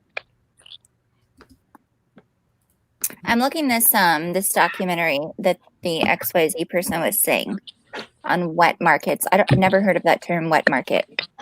mm-hmm. A wet market is where you buy and sell live animals. Mm-hmm. Oh my! It's a wet market because they're alive. They kill it right there in front of you, you know. They wrap it up in a If you want a bat, you'll take a live bat out and you chop its head off, put it No. in a bag, and then you take it home and cook it for dinner. mm-hmm. Yeah. Fried bat, delicious. It's like going to the butcher shop and getting fresh chicken Yeah, where the repost chicken's the link. behind the butcher shop. Yeah, Right. I mostly eat just fish, or no animals. With fish, right? If you go to a grocery store and they have the fish swimming in the aquarium, they take it out, whack it on the head, give it to you, and you take it home and eat it for dinner, right? Yeah, it's no different than going to Red That's so Lobster. bad. Lobster, you know. You go to Red Lobster, the lobsters are in the tank, Tiffany. Yeah, so. Dan, I just put the link down there for you. I can drop off if he wants to join because he's got a lot of inside information. At least I believe he does, and he's a doom and gloomer with it. So I want to hear his perspective. You want to hear what he has to say? I got to leave as well, Rick. You know, Yeah, okay, well, Dave, hang on then. Yeah, Jose said he was only going to be for an hour anyway, so if Jose's going, is that okay? What's that? Sure. Jose, did you say you got to leave? Yeah, I gotta go. I gotta get ready for a few things for tomorrow. You know, work. So Hey, well, thanks a lot, buddy. Appreciate you being on board again, as always. no problem. Thank You guys you. take care. You know, wash your hands, social distancing, whatever. Wash your hands, don't touch your face, don't touch your thing on 6 feet. You know it. Don't go around kissing people. I guess I don't know. So all right. Bye. Thank you. Bye. Later. All right. Social We're gonna- distancing thing is actually difficult to have habit. Like in our street in the morning till 9 o'clock we had the lockdown, and after 9 o'clock around 11 o'clock I saw people playing badminton in the street, and there were some neighbors who just came out of the house and talking, and we requested them that this is not the time to actually come out and talk. Just because you were at home all day, that doesn't mean that now you can party. What's up, Dan? They were playing badminton. Yes, Like 4 people let me playing, know if it's too loud. Yeah, people are playing outside. Sorry, Lakash. People were playing outside. Hey, Dan. And whatnot. So they were playing outside, and this is not the time. So social distancing does mean that you have to be at home. You cannot be out talking to neighbors. But so that means you can't play badminton? Because I mean, because you're on the other side of the they're playing net, badminton. you know? We just like a makeshift net, and we have a street light, and at night the light is quite bright. It's the LED light. So they were just playing, and that is not something which you should do. What's wrong with it? So it's difficult. No, it's difficult. Social distancing does mean that you need not to be in touch with anybody except the So family you're just members. basically supposed to be sitting in your bed, just like, you know, iron lung or what? Sitting in, staying at home. So even if you're family members, that's fine. But if you are meeting people who are your neighbors or somebody who's coming from outside and you are interacting, so that is the whole thing the virus is doing. That whenever you are meeting new people, we're touching people, or you're in contact with people like less than a meter, it carries on to other people. I mean, with badminton, you're more than a meter apart, but maybe you're touching the bird or whatever it's called. So is that what it's called? A little birdie or whatever? The shuttlecock. Yeah. Shuttlecock. And then you're standing there and talking to people not even 1 meter away. So because you're not playing all the time. I got it. Yeah. No, everybody thinks it's different. So I mean, how many people are going to die sitting indoors all day? A lot of people. Well, I don't know, but so far we need to be actually locked down if this has to go away. That's the only way. I get it, And I but think that's the fact that you're how going to have any vitamin D from the sun, you know what I mean? Depression, it's a big deal. That's a big deal to me. Like a lot of people die from heart attacks and not getting vitamin D. exactly. So you have to be on the Zoom, on the StreamYard, talking to people. There are so many other things you can do on Facebook, webinars. That's how you need to do. Spend time with family, or you watch any movies or anything which you like, or do something creative. But stay intact and stay confined as much as possible. So I really wanted Rad to get on here because he's got a lot of knowledge and he shared it on another live stream. He's a big doom and gloomer with it, and I like to hear his perspective. You got the floor, a lot of knowledge. So You got the floor. Brad, give it to us. Hey guys, is it? Can you guys hear me okay, or is it too loud? No, that's fine. No, we can hear yeah, you. all right. I'm riding on my trainer while I talk to you guys. So Okay, don't fall off. no, I can't fall. It's very stationary, but I still think we talked about this about a week ago. The measures that we're doing currently in the country, I don't think are quite enough. For example, and Dave knows about this. If you look at like the cherry blossoms right now in DC, there are way too many people out there. They're not obeying the 6 foot distance, walking around freely, potentially coughing, sneezing, breathing on others, and you're just going to propagate the virus. Right. Now, most of those folks tend to be a bit younger, so I think they have a bit of an invincibility complex with them. But in the long run, I think you're going to see a steady increase of cases before this abates. And the question is, when will it abate? It's not going to be in 30 days. I don't think it's going to be in 60 days. I don't think it's going to be in 90 days. And there was some talk on here about weather affecting it. It does affect communicability somewhat based on humidity. When it's more humid, obviously like the pathogen would not travel as far because it gets heavy from the moisture in the air and then falls to the ground. That's why you see higher rates of influenza and colds during the winter because it's so cold, and why you see a little bit of less of that in like places like Florida or Arizona.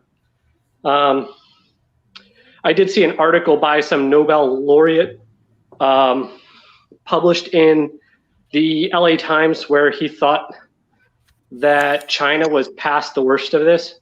Maybe so, but I also don't buy that cases are decreasing. I've seen social media postings out of China as recently as yesterday with long lines outside of hospitals in Wuhan and other places. And the fact that they're expelling journalists at a exceedingly high rate leads me to believe that that is not the case. It's also highly likely that same thing is happening in places like Iran and other closed countries around the world. So I would expect, I don't think Trump wants to go full close down, lock down the country.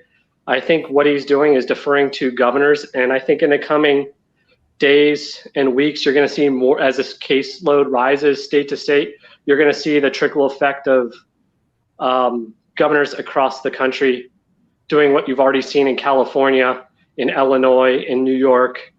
There was another one today. I can't remember where it was. New Jersey is already on that list. Yeah, Louisiana did it today. Yeah, their cases were exploding in Louisiana. So I mean, you're gonna see little by little each of these states putting these orders in. They'll start slow with like 14-day orders. Maybe some would do 30, And again, that, as I discussed before, that's a way that they can condition the populace into conforming, because people will go, okay, 14 days, that's not that bad, I can do that. But then when it gets close to the 14-day or 30-day mark, they'll revisit and extend it longer. That being said, if we don't do something soon, I think you're going to have a hard time. The hospital and healthcare infrastructure is going to have a hard time dealing with all of these cases, because quite frankly, there's not enough beds to support people that may be in need of critical care. Yeah. So sorry to sound so depressing, but that's kind of the way I see it. Dave's loving it. It's not as bad as I thought. Give us the real bad story. Is that the Well, the really bad story is like, you know, what is the mortality rate going to be, or death rate going to be in this country? I mean, looking at the numbers right now, it's running a little less than what we've seen other places. I think I was crunching numbers. It was around 1.2 to 1.4%. Obviously, that's much higher than the seasonal influenza. But I mean, how many people are subsequently going to get infected by the lack of people staying home and minimizing their contact with others? I mean, even if, say, 40 million people were infected and 1% of those 40 million people die, that's a lot of people. Well, the deaths as a percentage of world confirmed cases, and we're not talking just the ones that have passed, but all of them, is currently over 4%. Yes. Today.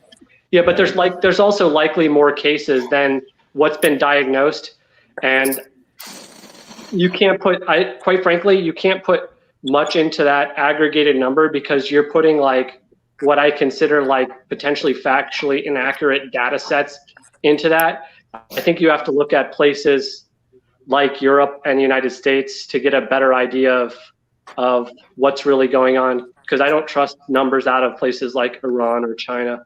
And if you take out China and Iran's number, the numbers get worse, though. Sure, because some places in Europe are also, in regard to the death rate, for example, like the way that like Germany determines the cause of death of somebody related to this is different than what Italy does. Germany, I believe, only captures people like with no underlying or like serious medical condition. They just like were killed by this. Whereas like Italy, That's if why somebody the death number is less than 100. Yeah, I think like Italy, if somebody's like gravely ill and then like this virus puts them over the top, they count it as a virus kill, as opposed to like the person just being like near death. I read an article today on that as well. So, well, aren't they already like, they're just like in Italy, they're just turning them away now, like from the hospitals? In northern Italy, yeah, they don't have enough bed space. And the whole reason I don't know if you guys know why the northern Italy was like a nexus of this. So northern Italy is renowned for like their leather industry, like leather bags and leather goods. Over the last like 20 to 25 years, a lot of those firms sold to China.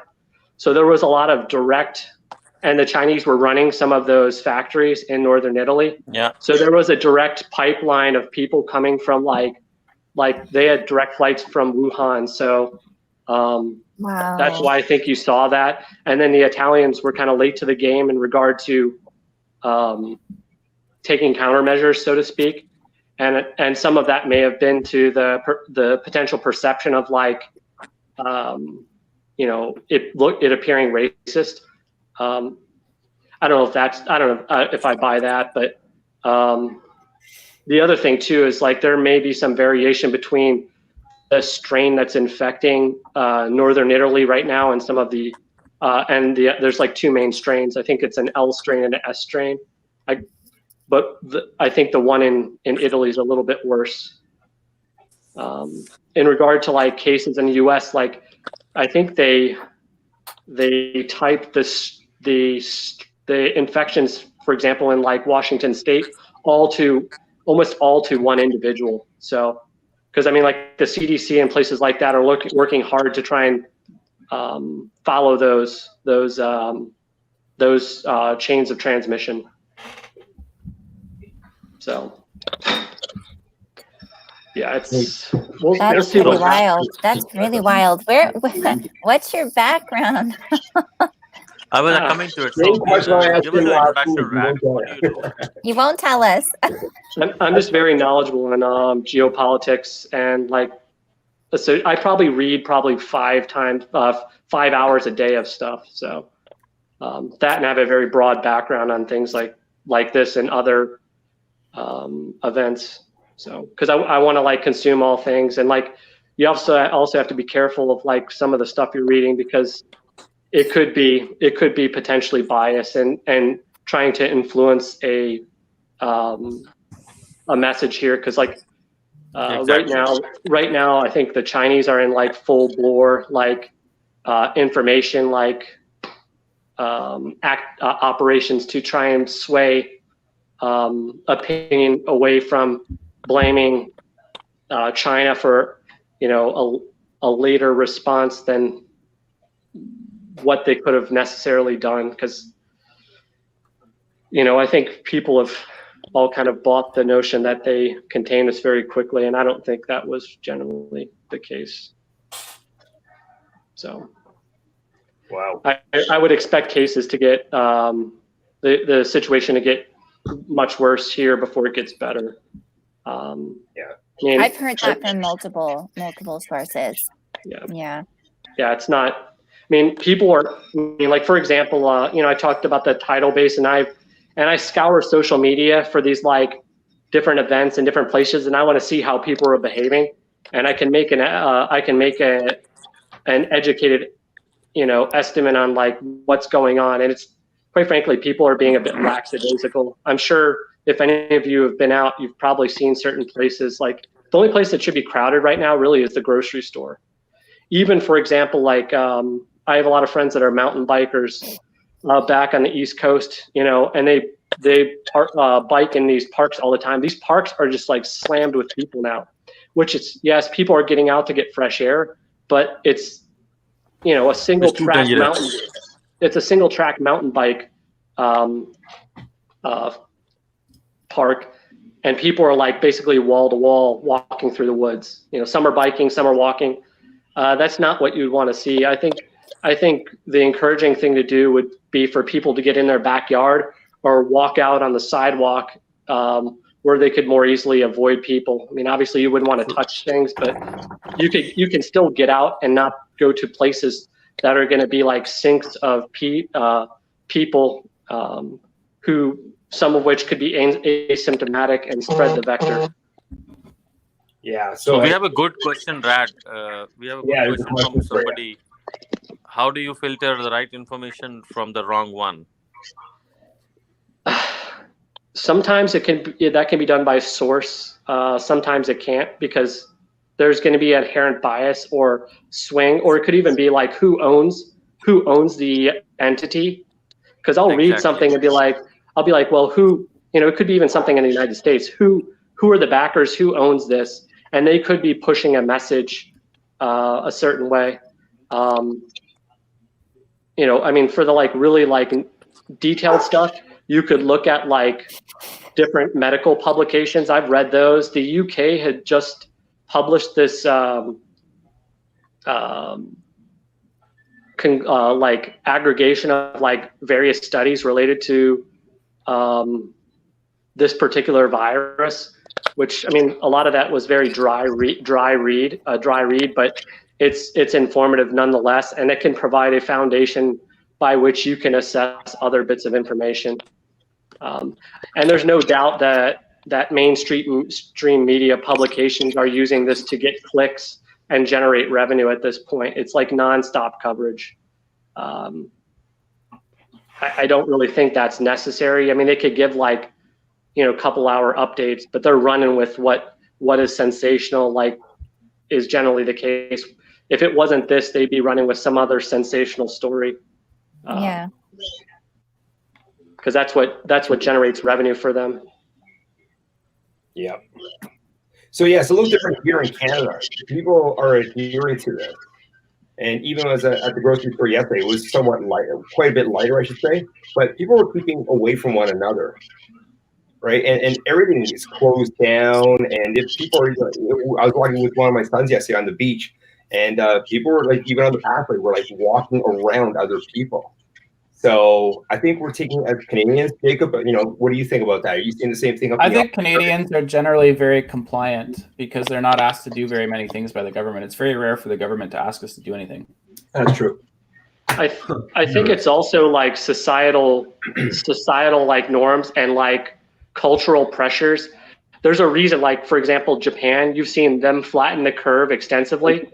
If people are going out, they're all wearing masks, and they essentially shame each other into compliance. So the government doesn't really have to do it. It's just they have like a certain way of thinking culturally to mitigate this altogether. And I think in some cases we're so freewheeling and independent in the United States that like many people are like, well, the numbers show that I'm 20 and it's not gonna cause any harm to me, or I'm not gonna listen to what anybody tells me to do.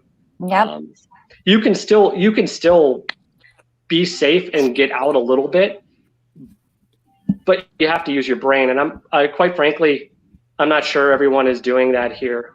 Mm-mm. People are just taking huge risks, and they think, well, it's not going to impact me, but they don't understand that they could be an asymptomatic carrier that ends up killing somebody's 85-year-old mother. And that's exactly like my background is in epidemiology. So that's exactly what I try to explain to people. Like, you could have the disease and you never have any symptoms, and you're a carrier, you're a vector, you pass it on, and like I read an article in Forbes yesterday, and it said that this virus can live on cardboard for up to 24 hours. It can live on stainless steel and plastic for up to 72 hours. So 3 one days. of my friends today posted something on social media about how, people in their state were trying to spread awareness, like to, wear gloves, like if you're pumping gas.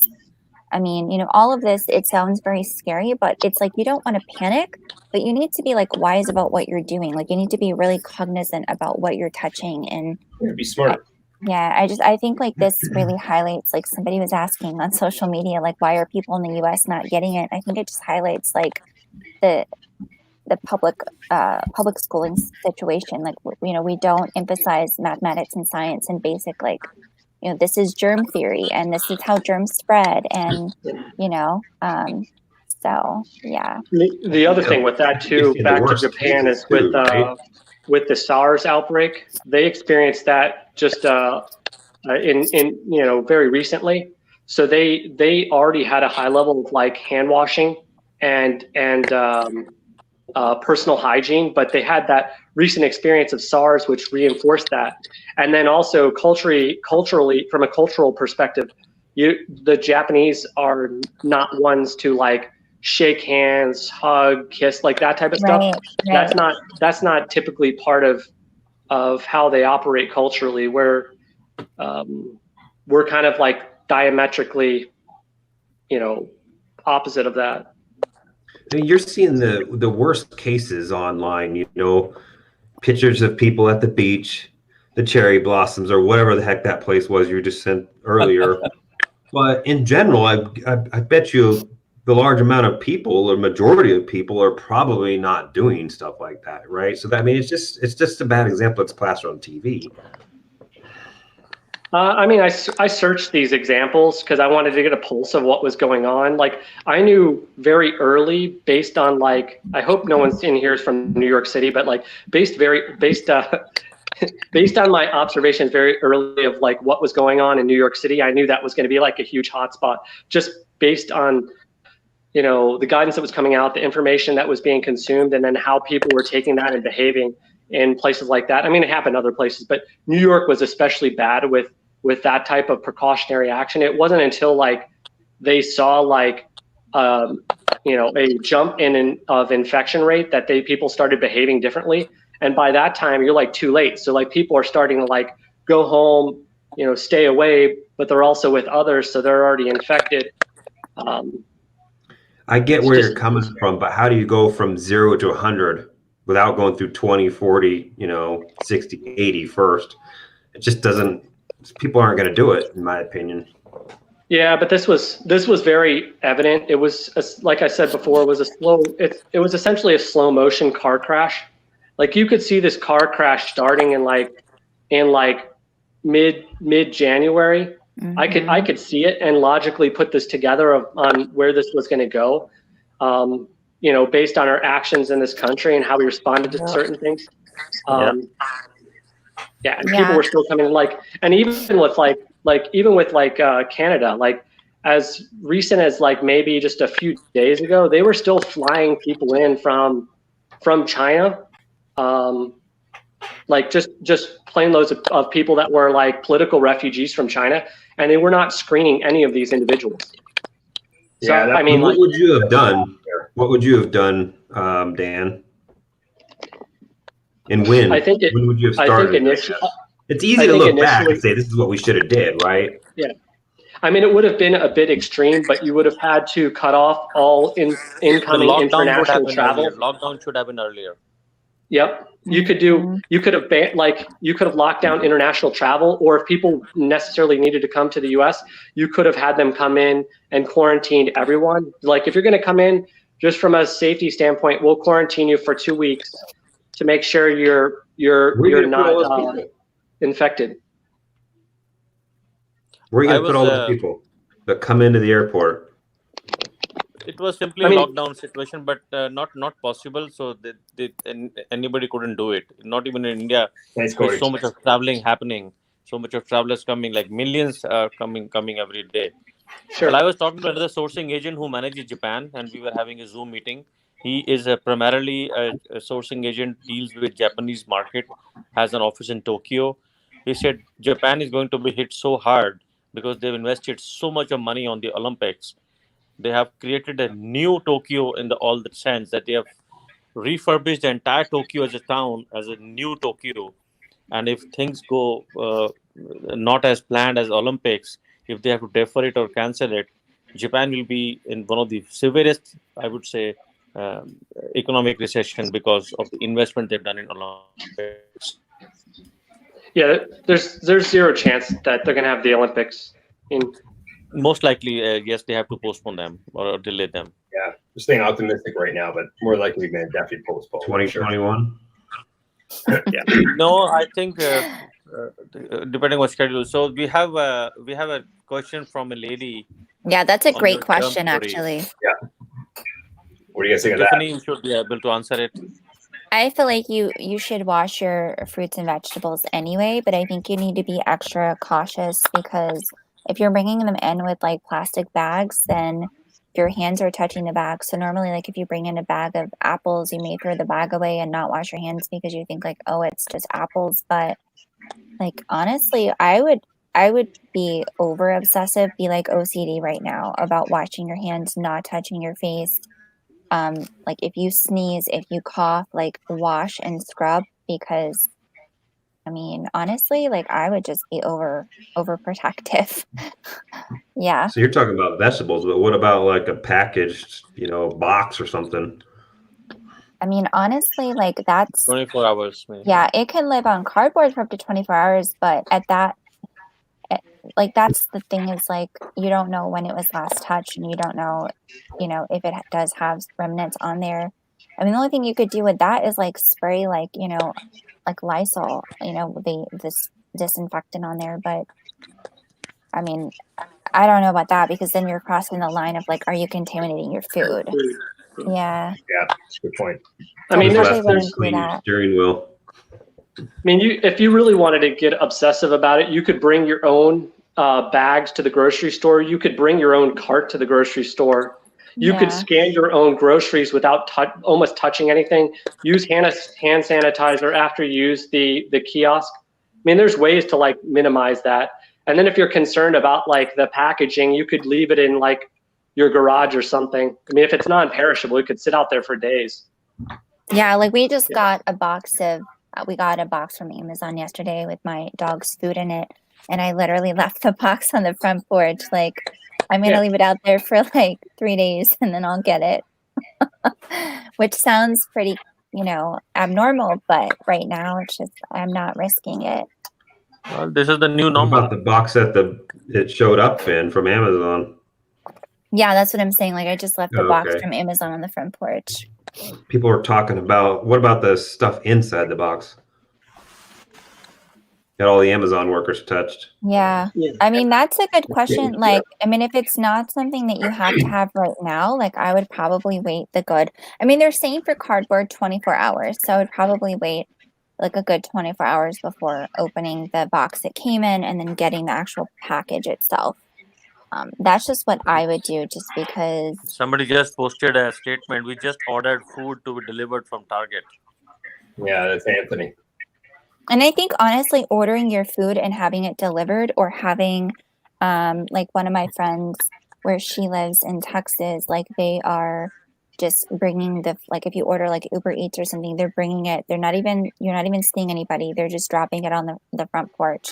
Like I think it would be better to order your groceries and have them delivered or just do the drive-through pickup than to like go in the store and actually pick out your stuff. Because I know one thing with this virus that I consistently see from reputable sources is that they are not sure if it's airborne transmission or not. And so if you think about that, if it's airborne transmission, like you're breathing this in. So I really feel like just minimizing you being out in like a public space. Like I feel like that's probably a better precaution to take. Yeah. We've got Walmart pick up groceries on Tuesday. So do you think we should let them sit in our truck for a day before we bring them in? If you're asking what I would do, yes. But I mean, if it's Ideally, like yes. if it's like perishable items, then you can't, But anything that's not perishable, like maybe a box of cereal, a loaf of bread, that's what I would do.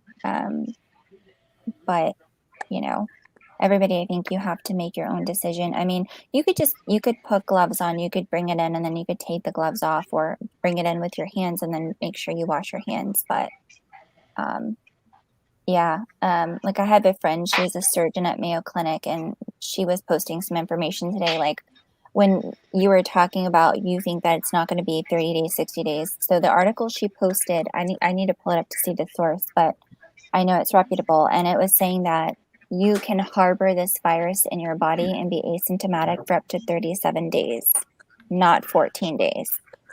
Wow. Yeah. So that's like over a month that you can have this and never know it, and you're transmitting it to all these people, which is why it's freaking me out that people are out and about having parties and, doing these things. It's like they don't realize, Is that anecdotal? I mean, because I hear numbers like that, and it's like I'm gonna pull up the article. I can tell you the source of it. She's been keeping everybody pretty abreast of everything. Let me see. Gen X, no kidding. Over a month would be insane. It's great. What? There's definitely a lot of unknowns now, and I think as you get more and more sources of data, and you're able to study it a bit more in this country, some of this stuff will iron itself out. Yeah. We're still at such an early stage of figuring all this out, right?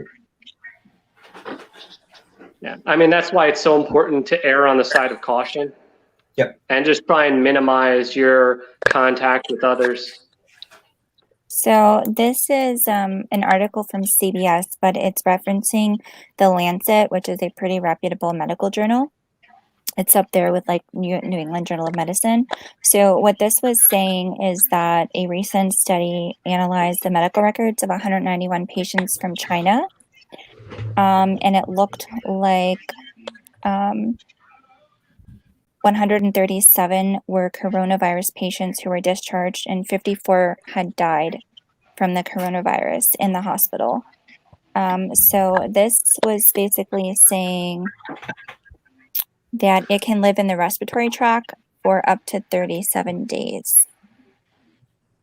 So it says the US CDC has been advising Americans who travel to one of the virus's epicenters or who may have otherwise been exposed, which you don't know if you've been exposed, to quarantine for 14 days. And so the article is arguing shouldn't you be quarantined longer than 14 days, which that's kind of the debate of the article. Yeah. Well, just wait. Go ahead. Sorry. No, you go. That's what you thought. I said, just wait till all of these people find out that their 14 days of staying home is not really going to be 14 days. Yeah. I honestly don't think it would be that way anyway, because it's not going to, this virus is not going to go away in 14 days. We're not going to wake up 14 days from today and, you're not going to have any people infected with it. So, but there's a lot of people. Yeah. This Gen X was saying that we touch our faces a lot. Yeah. Well, you're gonna get it. Yeah. The answer is 23 times a day. How many? 23 times a day. Really? That's it? Yeah. That's it? That's actually pretty low. I was going to say 23 times during the course of this live call, guys. Right? 23 times an hour. Sorry. 23 times an hour.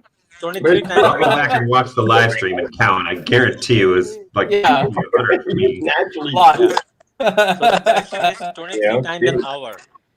He's running a poll on Discord right now about it. Yeah. It doesn't matter at this point. So okay, guys, here's a question for you, and this is more just perspective. Like, what do you think? So, and there's no right or wrong answer, I don't think, but at some point, it's safe to assume that many people will be getting this, right? And as a percentage of the population, a high percentage of people, right? At what point do you think people's attitudes will have some shift if they say, well, more than half the people that are going to get it have it already? Then what do you do? Like, do you continue to contain people, or do you let it loose, or what do you do then, right? That's a great question. Great question. I'm glad I'm not one of the people that has to make that decision. Yeah. Like, assuming that, let's say, millions of people are going to be getting this, right? Once millions of people have had it, and now they believe that they're immune, right? So it's reasonable to believe that once you've had it, you're probably not going to get it again. Although there's debate on that. Maybe you'll get it a second time. Maybe you get it repeated times. We don't know. But let's say that you don't. Then do those people, are they going to be emblazoned to go out and do stuff? Do they put other people at risk, or what do you guys think? It depends whether they're contagious at this point. I think UK was flirting with that in regard to herd immunity. They kicked that around before they decided to take a different course of action, which was basically to shut as much businesses and other non-essentials down, because they had definitely kicked that idea around. I personally think it's a bad idea, especially with how people can operate asymptomatically.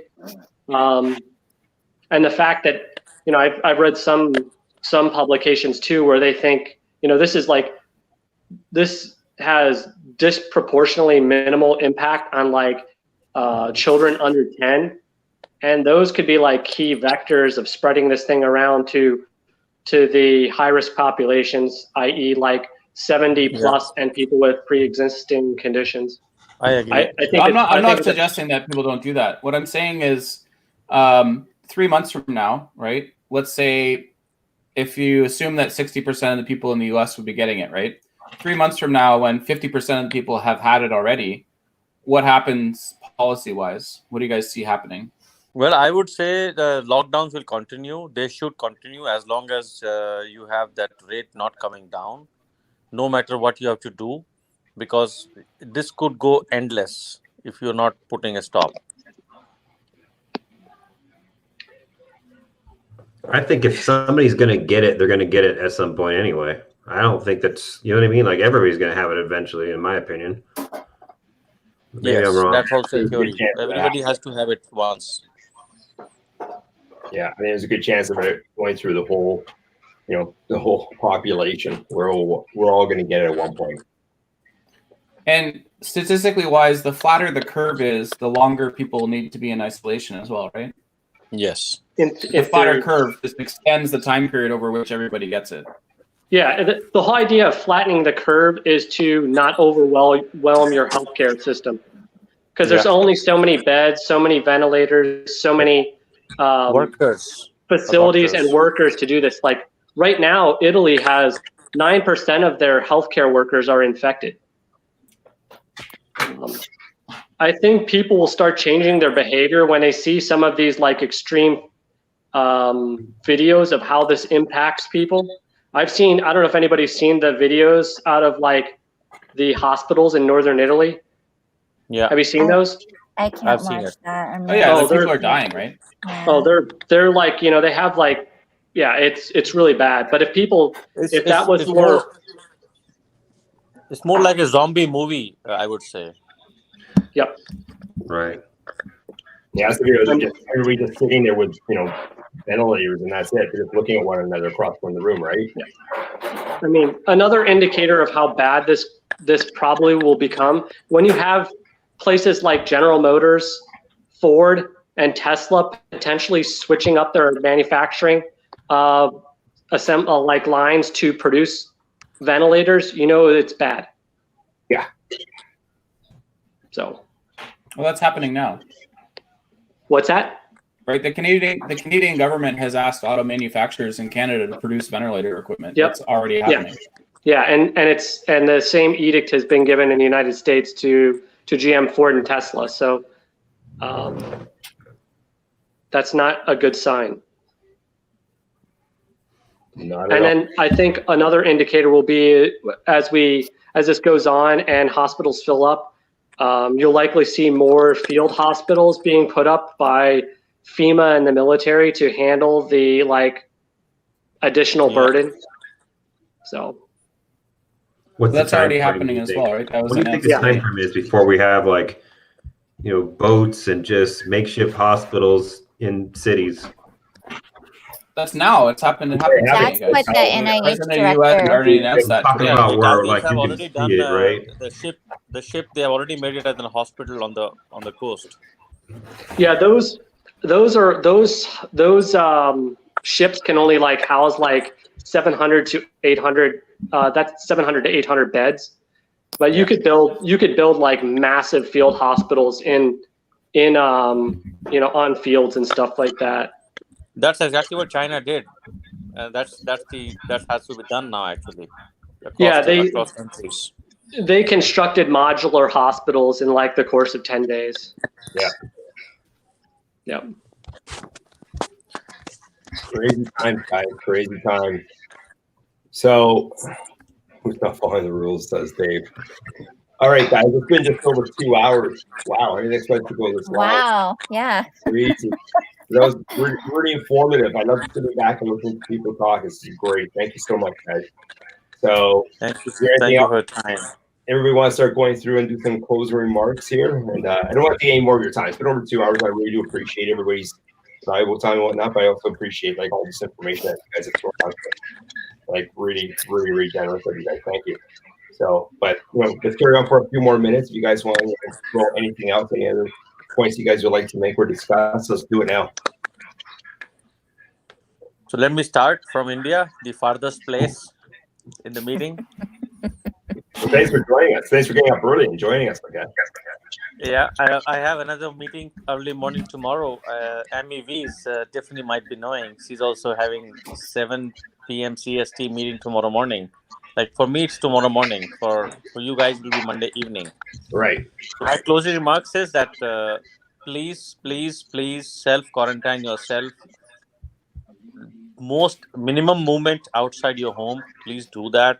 Not only for you and your family, but your community and your country as well. This is a global issue which is actually going to start from your home. So whatever you can do, please do that. Yeah. That's great advice. Thank you. Yeah, thanks. Anybody else?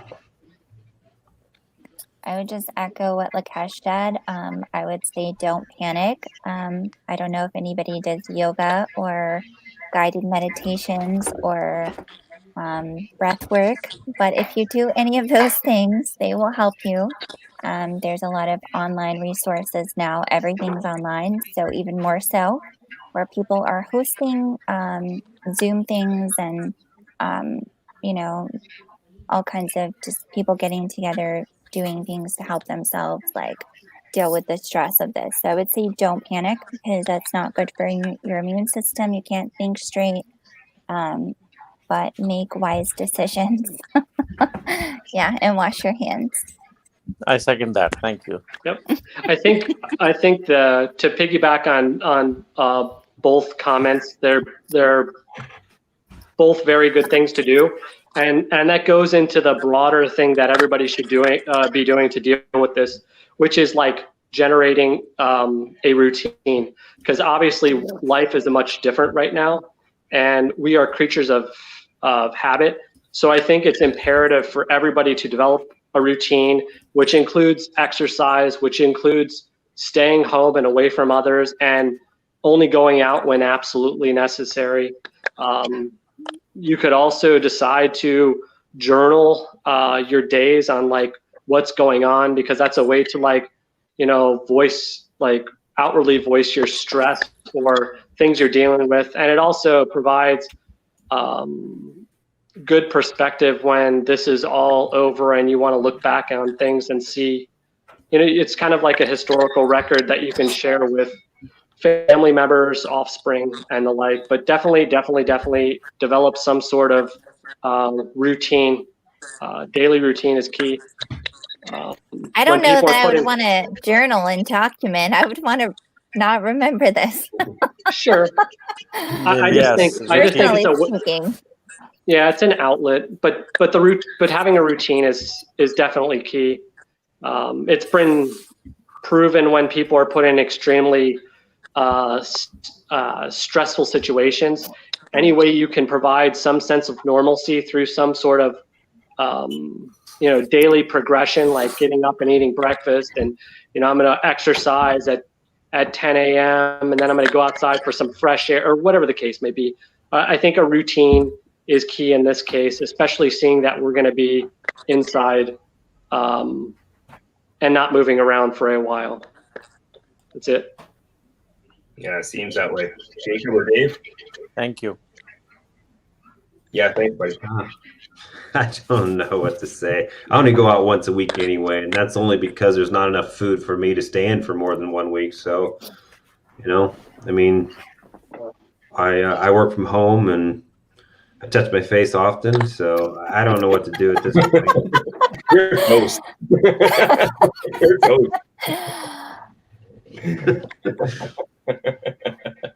Jacob?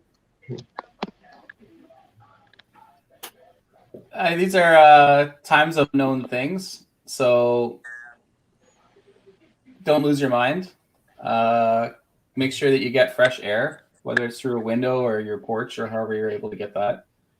I think that's important to maintain good nutrition, to drink a lot of water, keep yourself healthy. Healthy input contributes to a healthy body, which contributes to a healthy mind, I would say. I don't think people should be overly consumed with the amount of information that's available to us right now. I mean, if you've got a smartphone and you have more than one news app, you're probably getting alerts like every 15, 20 minutes. It's crazy. Good point. So maybe carve out some time where you just shut off the news for a bit and take a break. In terms of selling or online sellers, I think this is the absolute golden opportunity to take the time to look at your numbers, to look at your inventory, to look at your products, if you're looking at launching new things or getting into new areas, now's a great time to spend working on it. I mean, if you've got extra time available, use it wisely. It's easy to kind of tune out or to try and fill your time with mindlessness or to like watch TV or something. I think now is probably the greatest time to do that. As I said earlier, I'm personally trying to take a lot of rest and get well rested. So I would recommend that for anybody. Get the rest your body needs. I think that probably helps with mental health as well. Sleeping a lot, resting a lot, eating, doing things that can occupy your mind with things that aren't freaking your mind out. I would almost suggest to buddy up with people that you can trust, that you can communicate with on a regular basis, to stay in touch with people, reach out to other people. I think now is a good time to encourage each other. Now is a good time to also maybe doing things that you've wanted to do in the past. A lot of people are forced out of work at the moment and they've got extra time available. So I anticipate seeing a lot of people do things that they would have liked to do rather than they feel they have to do, right? And so I think that might change the outcome after this. But in certain times, nobody knows exactly what's going to happen. So be smart, be positive, be productive, think forward, think about the future rather than what's going on or what's happened.